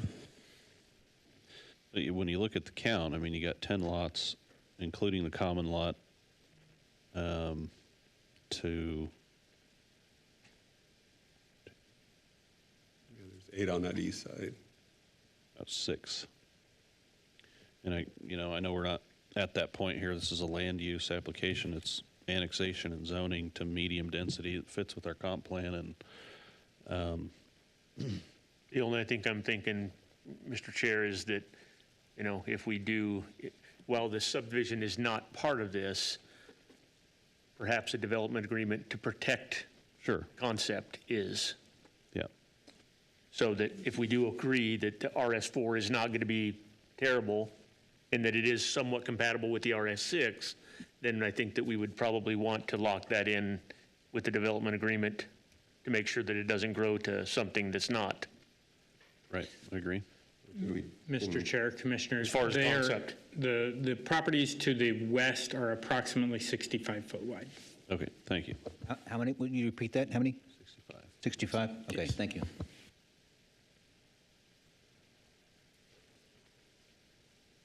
I'll go.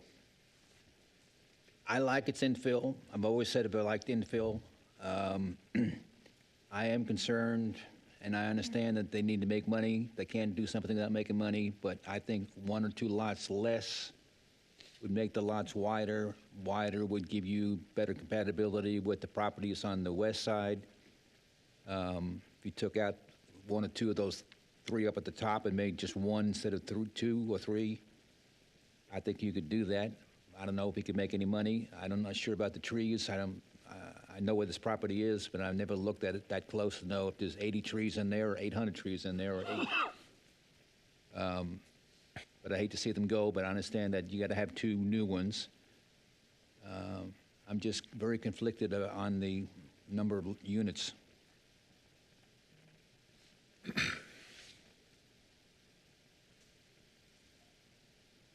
So you're saying you'd be okay with a medium density designation with less density? Yes. I think one or two of those lots up at the very top, which would be to the north, would give you more width on the other remaining lots because they're very, very, very skinny. They're a little deeper, but they're very skinny. Sure. It's not going to give you any. If you had a wheelbarrow, you probably wouldn't be able to go around your house. You have to go out the back door of your house to get out to the backyard. That's an exaggeration. Yeah. Yeah, they've got to be 5 feet. Mr. Chair, just a quick note. We do have setbacks, and a home that has a really large, wide lot could still build, and we have seen that, where they build up to 5 feet of their property line. This one is narrow, but it would still be required to have 5 feet. So I would just caution us to be careful about identifying the 5 foot as not adequate, because on a large lot, you could build right up to that 5 foot as well. Could, Mr. Chair, could you zoom in, Rodney, or whoever's running the show over there, could you zoom in to those lots on the north side of the, or south side of the property there? North side of the property, sorry.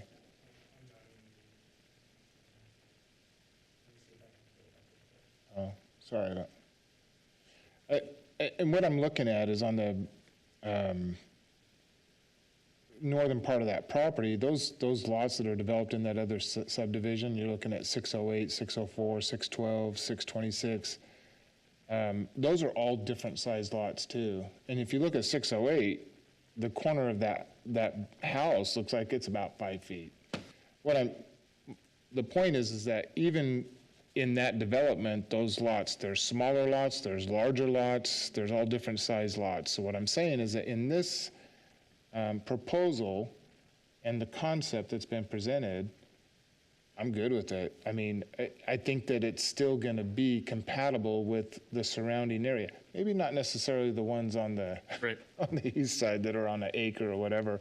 But if you go up north, I don't know if you can do that. And I apologize for making it difficult for you, Rodney. Yeah, those buildings right, those lots right there. And if you look right at the 629, though, that's a perfect example of what Rodney was just saying. That lot is, I mean, that house that takes up almost the whole buildable spot on that lot. Yeah, and for me, if there's enough room that meets the setbacks for the proposed concept in this particular project, I think it's going to be compatible, because all of those are different sizes too. So I like it. I think it's a good infill project. It's you know, sometimes you got to work your magic to make it fit in some of these odd shaped pieces of property, but I like it, and I appreciate the efforts that have gone into changing this to be a little bit more compatible too.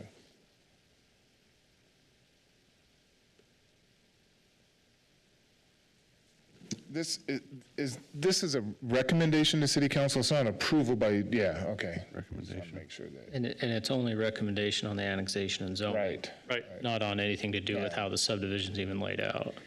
And to Commissioner Garner's comment about the development agreement, I'm not opposed to that. I just wonder if it might be a little bit early, because we really don't know what might be. But I understand maybe saying the limit of what the concept was presented would be, yeah, so I get. Well, I think a lot of our conversations so far, sorry, Mr. Chair, a lot of our conversations so far is revolved around that concept. And so if we're going to make so much of it about being that concept, and that's what we're being kind of sold on, is this idea that there's going to be 12 lots, it's going to be this density, then that's the only reason why I would say, if we like the concept and that's kind of what we're going by, lock it in with the development agreement. That's the only reason I say that. Mr. Chair, Recommend that City Council adheres to the concept plan with the DA. so Rodney, what else would be allowed in an RS4? I mean, as far as building, is it pretty much what this conceptual drawing is, or is there? Essentially, yes, but different densities could be attained. Some of these lots are not that, I mean, there's one of those lots that's close to, I think, 6,000 square feet. Lot 11, 6,800 square feet. Yeah, so they could go a little denser, maybe squeeze in another lot in there or something. I'd like to see that. Yeah, I mean, it would be challenging to do that. But that being said, there could be. It's And potential, yeah. Like Commissioner Garner said, if that's what we're talking about, and that's what's important and how we're going to base our decision, then I think it's important that we somehow tie that conceptual plan to it. Yeah, I don't have a problem with the DA. Yeah, would townhouses be available on something like this with 0 lot lines? Yes, townhouses are allowed in the RS4 zone.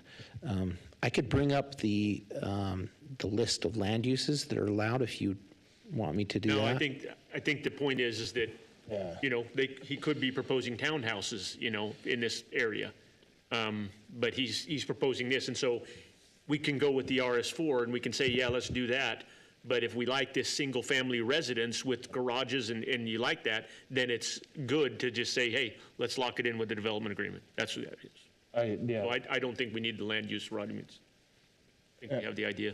And Mr. Chair, I agree with that. With the single-family homes, that's what I would prefer in this, and I think as to whatever the alternative might be, the neighbors might prefer that also to what the alternative may be. So I agree with that recommendation of a DA.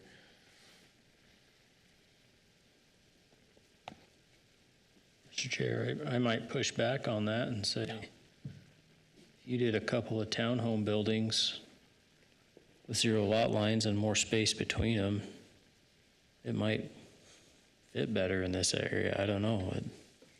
I agree with you on that.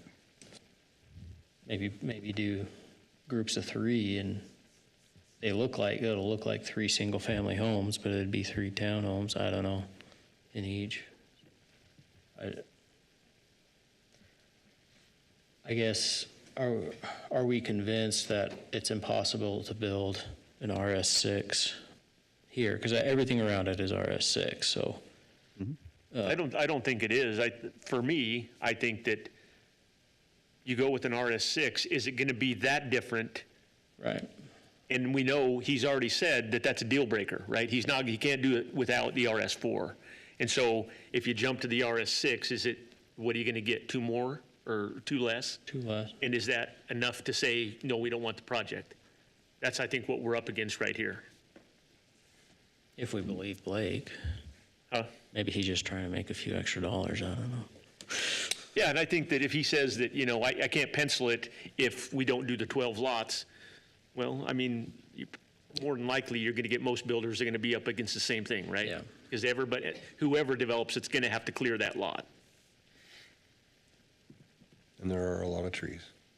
Yeah, and it doesn't, if you do like the street view of it, or you go by there, you see there is a lot of those trees that look like they're dead. And right on the property line. It feels really dense to me, but if the choice is between 2 more lots or just being undeveloped, I'd rather put 10 to 12 homes here than on the outskirts of town. I've always maintained that, right? For sure. The hard thing for neighbors, I understand, is this used to be the outskirts of town. I mean, it did. Let's be real, right? Long time ago. That all used to be farm field around there. Not You remember, too horribly yeah. long. Well, it was a long time ago. I'm just old. It is amazing how this piece of property remains county, and you look at everything around it. It's just fascinating. But can you put that motion up so Commissioner Garner can make it?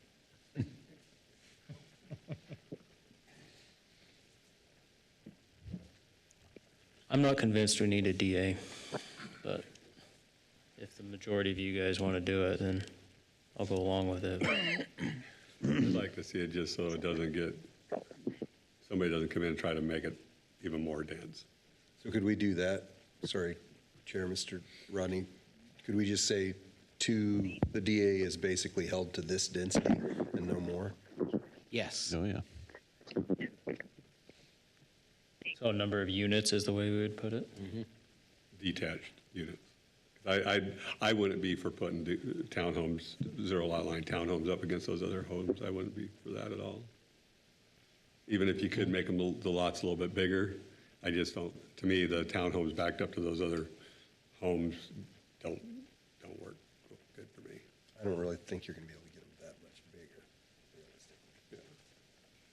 Yeah, I guess my only thought was take some of those 5-foot setbacks and move them to the outside, and maybe you have 30 feet between the buildings rather than, You'd, more than likely, though, you'd still end up with 5 feet and fair enough, More townhomes. unless we limited them to 12 units. But I'll go along with what you guys think on that.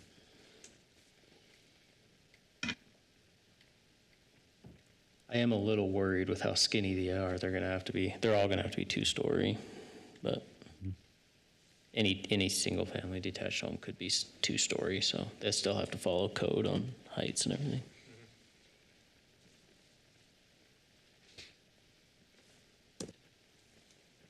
I'm done, sorry. Keep rambling. It's okay. Just we need a motion to make a decision. You know what you wanted to add for the DA, so. Well, I guess that's the question is we say that, you stick with the 12 lots, but you're suggesting that, make sure it's designated as detached single-family residences, which would be different than just saying 12 units, right? So would you have to say 12 detached single-family homes per the concept that was proposed? Or 12 detached units. Yeah, I think that's covered. Or less. Or the concept. Or less. Yeah, maybe put a maximum of 12, so if he does figure out a way to cut it down to 11 and still make it work. Yeah. Mr. Chair, I move that we recommend approval of the annexation and zoning to RS4, single-family residential, with a proposed development agreement for a future residential subdivision, Shadow Creek at Lake Lowell, at 1408 Lake Lowell Avenue on a 2.06 acre parcel, and adopt the proposed findings and the staff report with the development agreement to lock in the concept subdivision plat that was proposed with 12, no more than 12 single-family residential units detached. I'll second that. A motion by Gardner and a second by Commissioner Kirkman to recommend approval to City Council of the annexation and zoning to RS4 for this application. Mr. Chair? Yo. I'm sorry, I didn't hear the conditions a part of that motion, so if it was, I just didn't catch it. I think he said. Well, I read the thing, and it doesn't have proposed findings conditions and on there, but conditions and to adopt the conditions of approval and the proposed findings in the staff report, along with the development agreement for the 12 detached single-family Got homes. it. Thank you. No more than 12, you said. No more than 12, yeah. Excellent. Still good on the second there, Kirkman? Yep, I'm All right. A motion and a second to recommend approval to City Council the annexation and zoning to RS4 with the DA. All those in favor say aye. Aye. Aye. Any opposed? All right, that motion carries. That will move on to City Council. Thank you. Thank you. We need a 5-minute break. It's 7:42. We'll be back at, well, let's do 8 minutes, 7:50.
All right, I got 7:50. We're back in an empty room, but I'm excited we get to hear from Christy.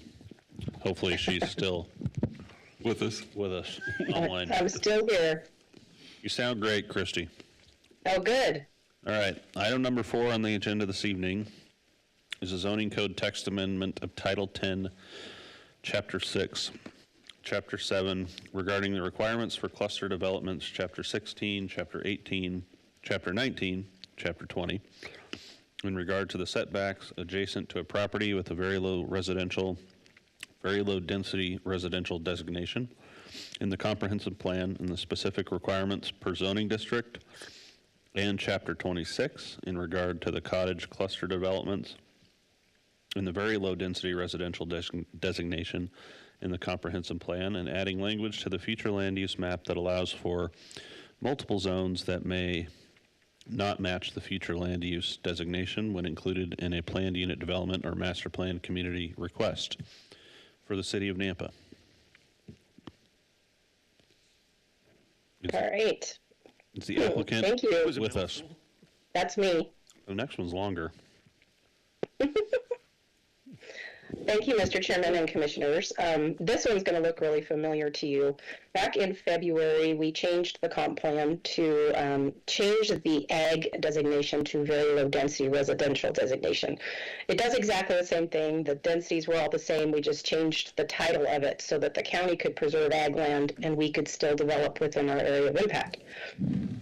Then later in the spring, April, May-ish, Doug brought these changes to you because when we changed the comp plan, it then affected these chapters with that very low density residential designation language. As he went through the process, you guys recommended it for approval to City Council, and it got through to City Council, and they had a lot of questions about cluster development and some conversation. And through that, our city attorney, Todd Lakey, said, do we have language in our comprehensive plan or somewhere that would allow us to use multiple zones that may not match the future land use designation on the map when doing a planned unit development or master plan community? That was a great question. We're super glad he caught it, but because he caught that, we did not finish that public hearing, so now we're doing it again with a more complete presentation for you. So this would be that language. Right now in our future land use map, we have a couple of little notes down at the bottom. One that allows us to stretch land use designations one parcel deep. You've heard that conversation on various different zoning, annexation and zoning requests. This would be another one of those notes. So through an approved master plan community or planned unit development, up to 30% of the land may be assigned a zone that does not match the future land use map designation on this map. So that's what we want to add to our future land use map. As far as the rest of the amendments go, I can walk you through them really quickly. This is the very low density residential rather than the ag zoning or the designation.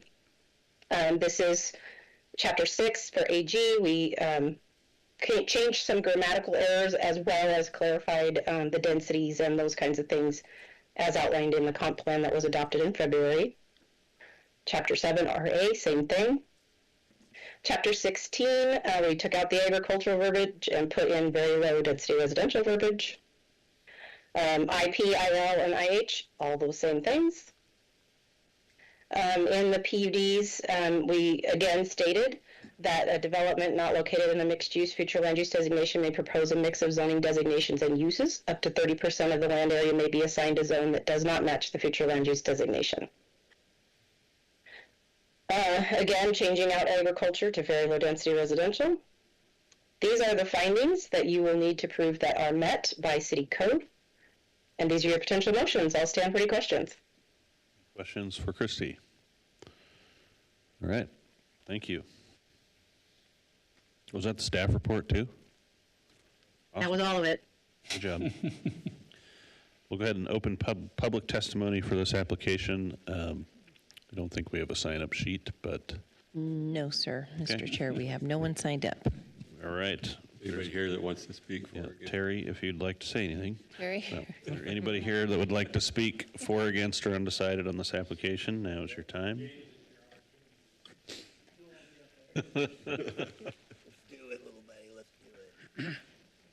All right. Anything else, Christie? Are we good? Well, I think that's it for me, unless you have any questions. Make a motion, we close the public hearing? We have a motion by Gardner and a second by Miller to close the public hearing. All those in favor say aye. Aye. Aye. Any opposed? All right, the public hearing is closed. Likes to read. I had to read it. I'll read it. Okay. Go for it. I move to recommend approval of the zoning code text amendment of Title 10, Chapter 6, Chapter 7 regarding the requirements for cluster developments, Chapter 16, Chapter 18, Chapter 19, Chapter 20 in regards to setbacks adjacent to a property with a very low density residential designation in the comprehensive plan, and the specific requirements per zoning district, and Chapter 26 in regards to the cottage/cluster developments in the very low density residential designation in the comprehensive plan, and adding language to the future land use map that allows for multiple zones that may not match the future land use designation when included in a planned unit development or master plan community request for the city of Nampa, with the staff proposed findings. Second. That's the longest sentence Motion I've by Commissioner Morgan and a second by Kirkman to recommend approval of these text amendments. All those in favor say aye. Aye. Any opposed? All right, that motion carries. Moving on to item number 5 this evening, there are more zoning code text amendments of Title 10, Chapter 1. Do I have to read this whole thing? Good grief. Both of them. We can read it, yeah. Zoning code text amendments of Title 10, Chapter 1, general provisions regarding definitions for accessory dwelling units, detached, and Chapter 10, 112, subdivision home sales offices as temporary uses to redefine locations allowed and time limits of use, and remove 10.1.12A6CI. Do I really, Rodney, do I have to read all this? That was my question to the attorney, and yes. Okay. Chapter 2, enforcement, to add a new section 10-2-2.c, defining public hearing notices, advertising and property postings for all applicable applications, adding hearing procedures for each application as applicable, remove notification wording from other reference sections and refer back to new sections 10-2-2.c, add verbiage to 10-2-5.d.5 for development agreements to match attorney-provided language, change allowable timeframes for comprehensive plan applications, and add an exception for projects with master plan community or planned unit development attached to the request. Chapter 3, residential land uses, add footnote number 4 regarding an allowance of an accessory dwelling unit detached on a single family, detached lot, or parcel only. Add grocery stores as an allowed use in all zones except IH, with footnote number 5 to clarify types of food sales allowed, and remove walk-up from both restaurant categories. Chapters 8 and 10 to correct grammatical errors and chapter references. Chapter 25, conditional use permit revocation, to clarify the revocation process. Chapter 28, mobile homes and mobile home parks, remove 10-23-3.c for caretakers residence in industrial zones. Chapter 33, landscaping, add trees to discouraged or prohibit tree list. Chapter 35, public and private art, to establish a new chapter for private and public art with sections regarding purpose, definitions, processes, and procedures, and to set up a city art registry, all for the city of Nampa. Christie. Yes, thank you, Chairman and Commissioners. Christy Watkins, Principal Planner for the City of Nampa. As stated, these are the changes. They look way bigger than they actually are.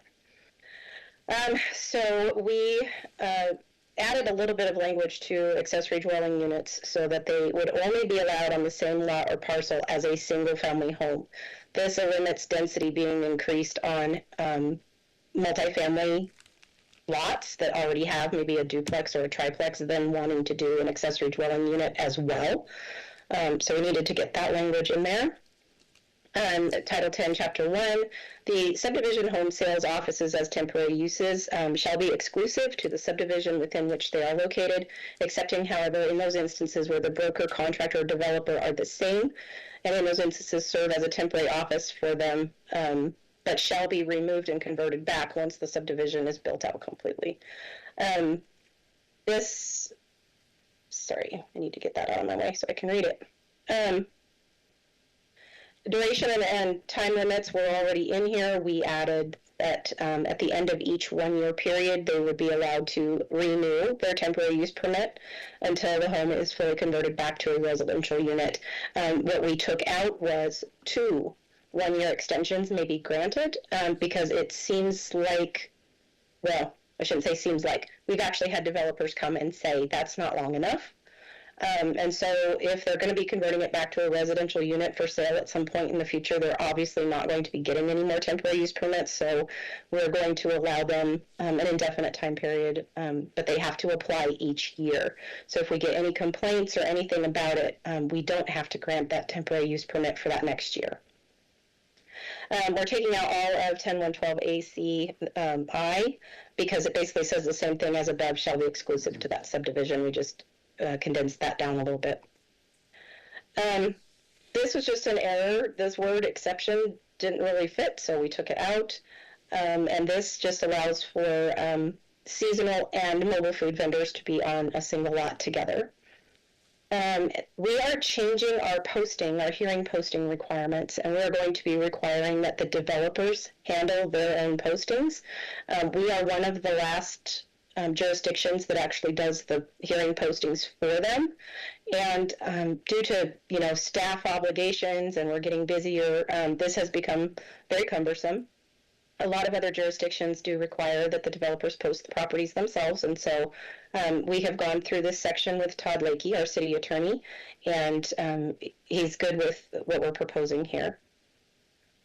And so what I did in Chapter 2, because we were changing the property notification process so extensively, I went into each section for each application. So we've got rezones, annexations, pre-annexations, development agreements, all those things require a public hearing.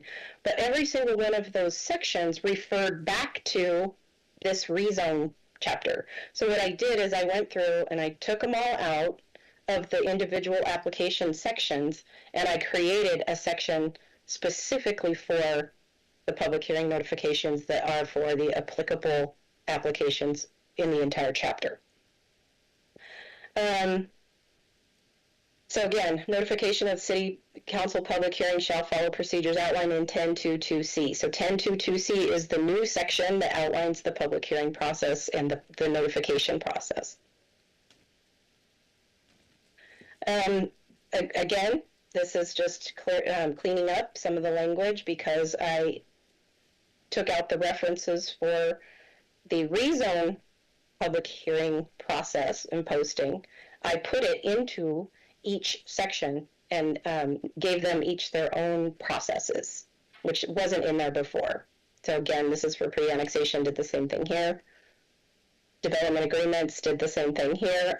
We did have a paragraph in our development agreements that talked about a 2-year expiration if they defaulted on the agreement, but we've never actually exercised that 2-year expiration because that would be very difficult if someone annexed a piece of property, didn't develop it, and it just sat there, and we came back and said, okay, well, we're going to put it back in the county because that would be the original designation for the property. So what we did is we had Todd go into our development agreements and work through that language so that, one, we have a different process for saying, okay, you're in default, how are you going to rectify this situation if it's a problem?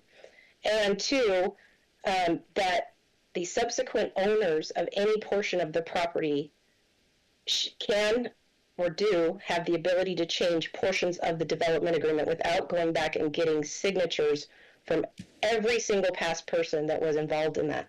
So for example, if you have a piece of property where only a portion of it has developed into a subdivision, and now you've got 150 lots in that portion, but the person that bought the other section of it doesn't want to do that, but he wants to change the development agreement, all of a sudden, the way the old language read was that all 150 people that are in that subdivision now are involved in this development agreement, and they have to agree to it.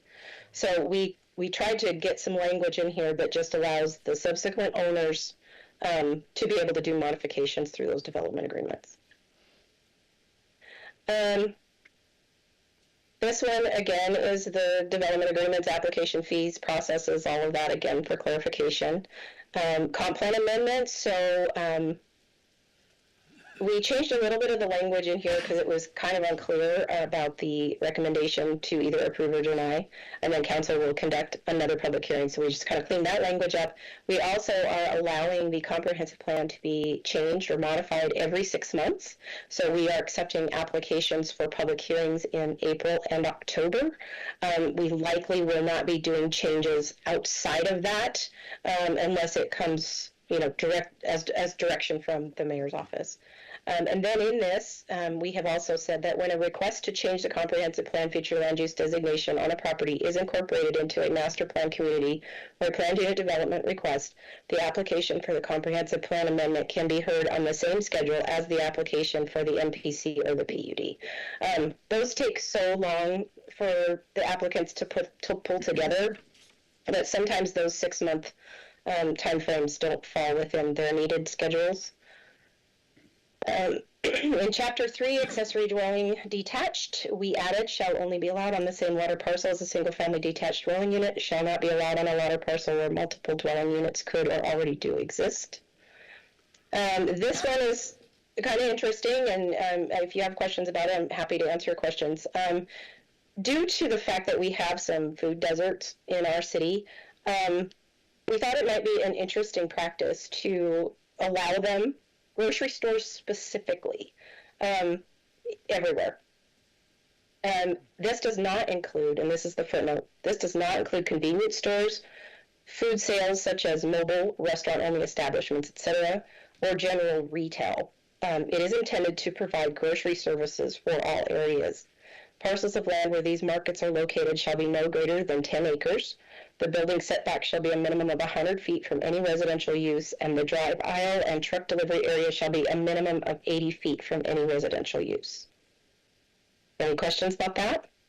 Has there been, Mr. Chair, this is Kirkman.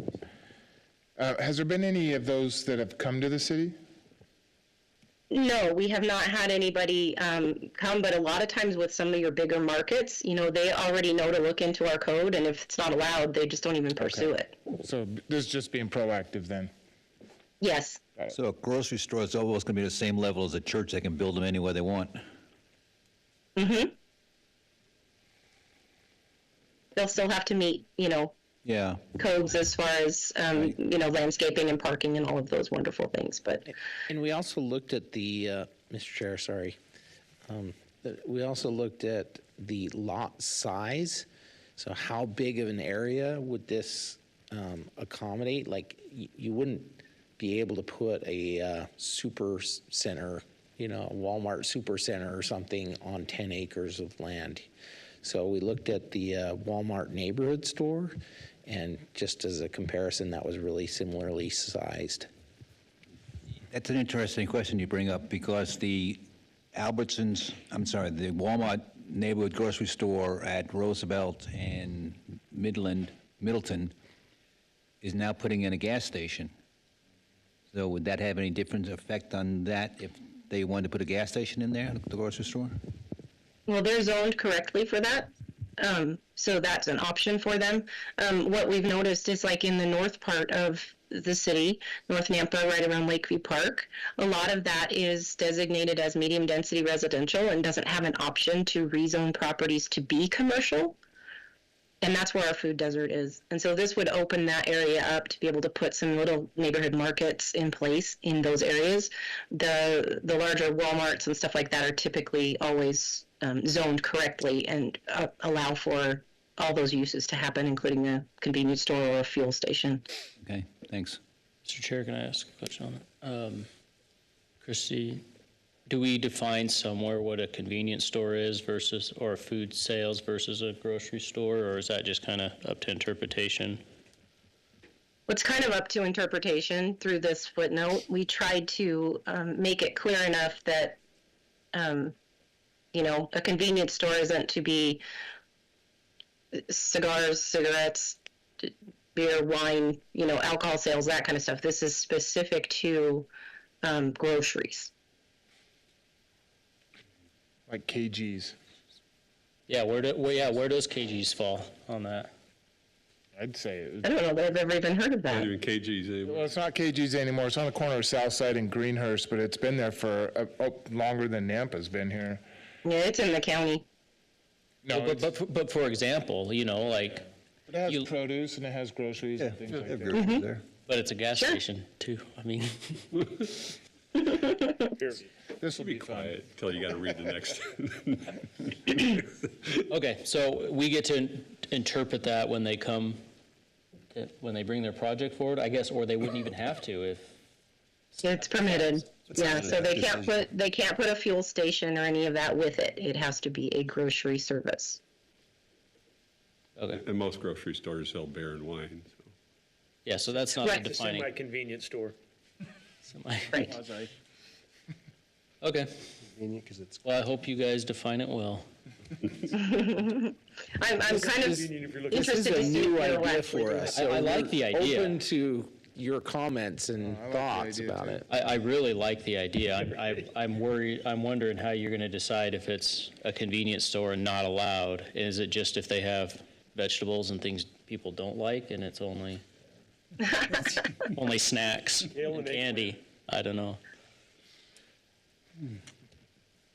That's a great question. Yeah, I say do it and we'll see what happens. Okay, so in this instance, for whatever reason, we had this defined not drive-in, not drive-through, or walk-up, with a drive-in, drive-through, or walk-up. I guess we kind of feel like who cares if it's a walk-up or not, so we took it out. We're trying to encourage pedestrian-friendly activities, and I think we should allow walk-ups. This is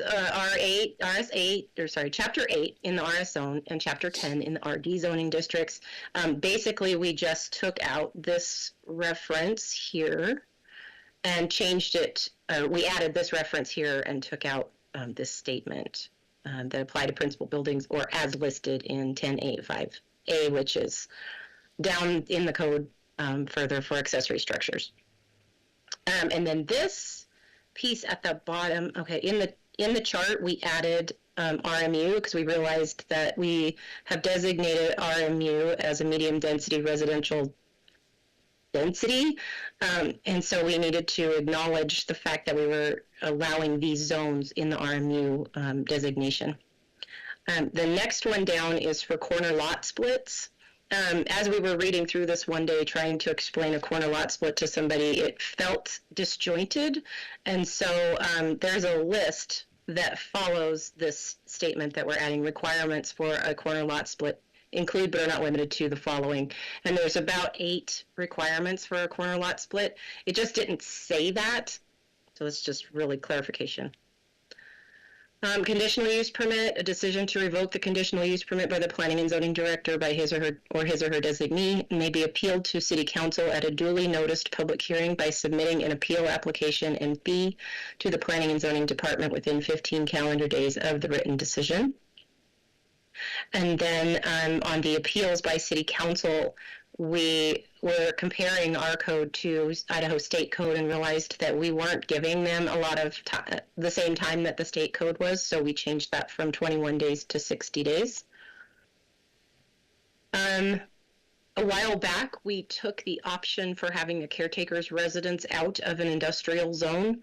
And we noticed that in our conditional use permit chapter, we still had that language in here, so we removed that as well, and then had to renumber the following paragraphs. Under chapter 33 landscaping, we've had a lot of issues with diseases in certain types of trees, and so Doug added 2 more brands of trees that are susceptible to disease to our discouraged and prohibited lists. And then this is a new chapter that has been proposed by the Economic Development Department, who's in charge of the Arts and Historic Preservation Committee.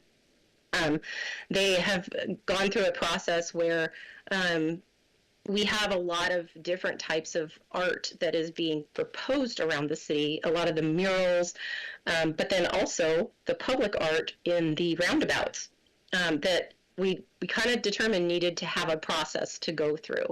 And then at the very end of all of that, if you want to register your art, whether it's a mural or a statue or whatever, we have an art registry that we will build over time. And then maybe at some point we can have like an art tour in the city. But this is a brand new chapter for us. It will be handled by the Arts and Historic Preservation Commission and Economic Development. And they will run all requests for this art through this process. This chapter has been vetted by the Arts and Historic Preservation Commission and the Roundabout Committee. I don't know, Daniel, is there an official word for Roundabout Committee. The Roundabout Art Committee? Just a committee that's just. No, there's not. So they have to, as the city, then we have to apply through the public art process to be able to get approved for whatever pieces of art they want to put in those roundabouts, or even on other public property in the parks, downtown, on property that we own, that kind of thing. And these are the proposed findings, just like the last one, and these are your potential motions. That's a really short motion. I say. That was what Ron had to read. Hey, Christie? Great. Yes. Out of curiosity, how long did it take you to do all this? We work on code changes every 6 months, as you may have noticed. These are actually just a small portion of some that I have on my desk right now. It takes us 3 to 4 months to go through all the changes to build this up to the point where we can bring it to you. I'd like to make a motion that we up your pay. This is a lot of work you did. You need to run for city council. Right. I don't live inside the city limits, so I can't do that. I really appreciate all the, I mean, there's no 5-minute job. I mean, I'm sure you put a lot of thought and a lot of process into this, and thank you very much for doing all that. It's excellent. Oh, well, you're welcome. Mr. Chair, I have a quick question for Christie. Back on the notification, is that state code that requires publishing in a local newspaper? Yes. All right. What happens when the local newspaper goes away? Yeah. We still have to send everything to them. They put it online for us. Not sure what's going to happen when the whole thing, I don't know. Yeah. I've reached this topic with the attorney in some of his other roles in his life. And just one of the things that other areas are doing that I think is a really good idea is to have kind of a central website that you can sign up for public hearing notifications within your area. And so as we post it to that centralized website for the entire state, it gets an automatic notification to those who signed up for that. So that's one idea that's being considered. But as it is right now, newspapers have been really hesitant to support any kind of motion that would Would put them out of business? Yes, it Yeah. might be the only business they have, so I get it. On that note, just follow-up question. So the applicant is going to be posting the notifications instead of the city, instead of planning and zoning staff? Or they can't have a hearing. Yeah, for the hearing. So will they be using this, I know there was kind of an example in there, but I like I mean, just personally, looking at the signs that are posted now with the, will they be using the logo of planning the city of Nampa and things like that? Would it, essentially those notifications be the same style with the logo, city of Nampa logo, and will they be allowed to use that? No, that adds a lot of expense to do a colored logo like that and get that much more on there. This would be the posters that you would start seeing. They're very similar to the ones that you see in Meridian. Okay. Consistent code to other jurisdictions, right? Yes. All right. Thank you. And they have requirements to prove to us that they've done it. So they have to do a time-stamped photograph and tell us where they put it. Yeah, and I like the consistency here, and I am okay with them posting it there. And I like that Rodney gets to decide where they go if they're. Well, that's public what was going to be roadway. my follow-up question. If does the planning and zoning staff have final say in where that's going to be posted? I know that there's some requirements, but like the concrete plant, you know, it was posted per requirements, but does planning and zoning staff have final say and say, yeah, that's not really, we need to put it here? Yeah, so we do have, this is doing this. Language, want to say that we thought about that. Yeah, it's in there. I've seen it because I haven't read it.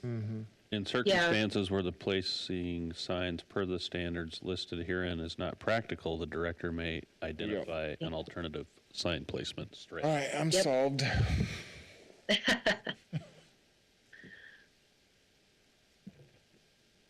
Okay, well, Then they pay for the signs and have to pay to install them, and we don't have to run around anymore doing it. That's good. Yep. yep. Yeah, it's going to free up a lot of our staff time. Yeah, it's a good move. Did you, So- Christie? Yes. Did you adjust the fees to account for that? Or are you just gonna pocket the savings?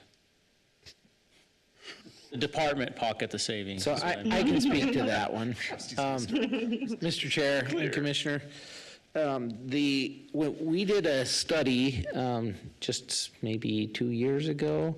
Galena Consulting came in and looked at our fees and determined that for almost without exception, we were way under the costs.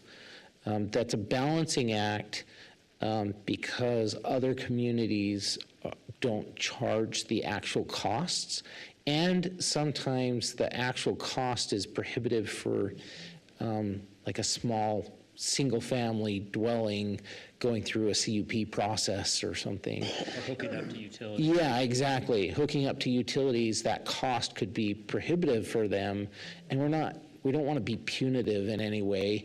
So it's a balancing act for us, but I think the cost of the benefit to the city or to the citizens of reducing our fees would be nominal, but again, our fees are already low, and so it's not going to be that we are now making a lot more money where we shouldn't be.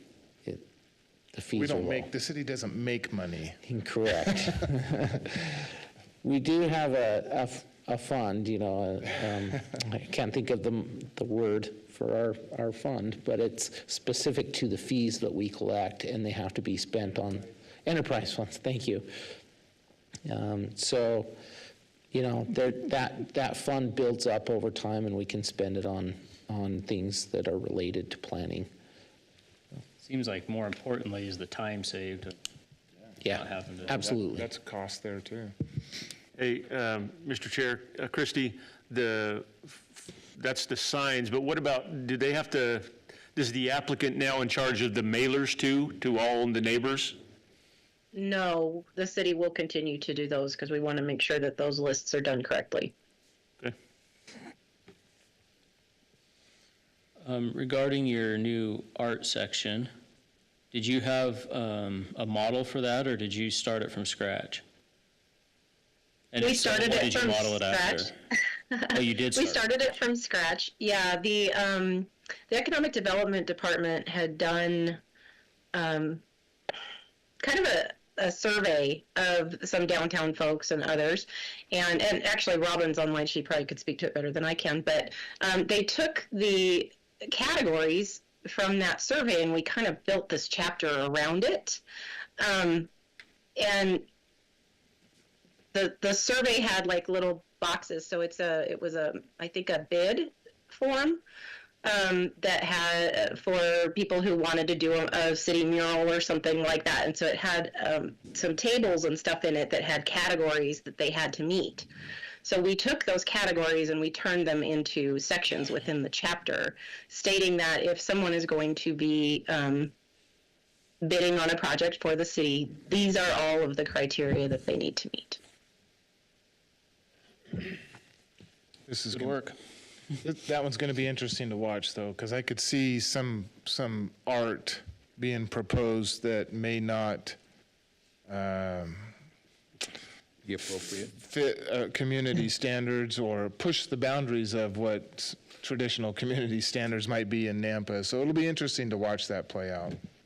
Yeah, we already have an art application that goes through the process at a minimal level.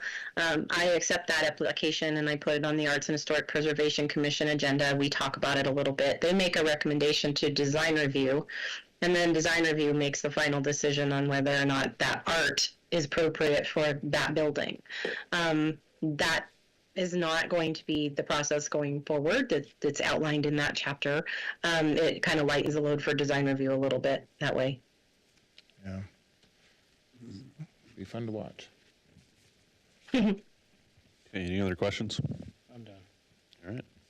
Mr. Chair, I'll make a motion if we're ready. No, we're not. We need to open public testimony. Sorry. People out here, so I'm For reminded. anybody here or online, I know we have economic development online that would like to speak for, against, or undecided on this application. Chair, we have no one signed up to speak on this item. Okay. Christie, you have any follow-up? All right. Christie, anything else? Nope, nothing from me. Might ask the attorney if I need to go back to the beginning slides so that you can see the whole chapter, or if this is sufficient. I already read it. 5 times. No, we're okay. Okay. Make a motion, we close the public hearing. Second. We have a motion to close the public hearing by Gardner and a second by Miller. All those in favor say aye. Aye. Any opposed? Motion carries. Public hearing's closed. And now I'll make a motion that we approve the various changes to the City of Nampa Zoning Code Title 10 for the City of Nampa with the findings as presented by city staff. Second. We have a motion by Commissioner Kirkman and a second by Morgan to approve the various changes to the City of Nampa zoning code. All those in favor say aye. Aye. Aye. Any opposed? That motion carries. All right, item 6 on the agenda is more zoning code text amendments of Title 10, Chapter 15, to add a new section regarding the city-owned trash enclosure installed on Wall Street in the DH Downtown Historic Zoning District for the City of Nampa. Christie. Okay, thank you, Mr. Chairman and Commissioners. Christy Watkins, Principal Planner for the City of Nampa. This is really a simple one, and this is why Amber and Robin are both online, just in case you have any specific questions for them. It's one paragraph in our downtown historic subdistrict that states Nampa will provide for lease a large common trash, recycle, and grease receptacle for use by nearby commercial businesses located in the block between 1st Street South and 2nd Street South, and between 12th Avenue South and 13th Avenue South, adjacent to Wall Street. Commercial businesses located in that defined area shall not locate private trash receptacles, dumpsters, rolling trash bins, recycle bins, or any other containers that may be used to dispose of trash, recycling, or grease within the city right-of-way. This is because we are trying to improve that Wall Street section as a pedestrian walkway. We're trying to get everyone to condense all of their refuse into one location. These are the findings. You have a question? Yes, Chris, Yeah. this is Steve. How far away will some of those people have to walk to get their trash out? The block. I have no So idea it's how just big the one is. block. Yeah. I know So where it's Wall Street is. from, Madam, or Mr. Chair, Commissioner Kehoe, a block is 300 feet long. Okay, thank you. It's one of the downtown city blocks. yeah. Long walk, though. Do you already have the spot picked out for it?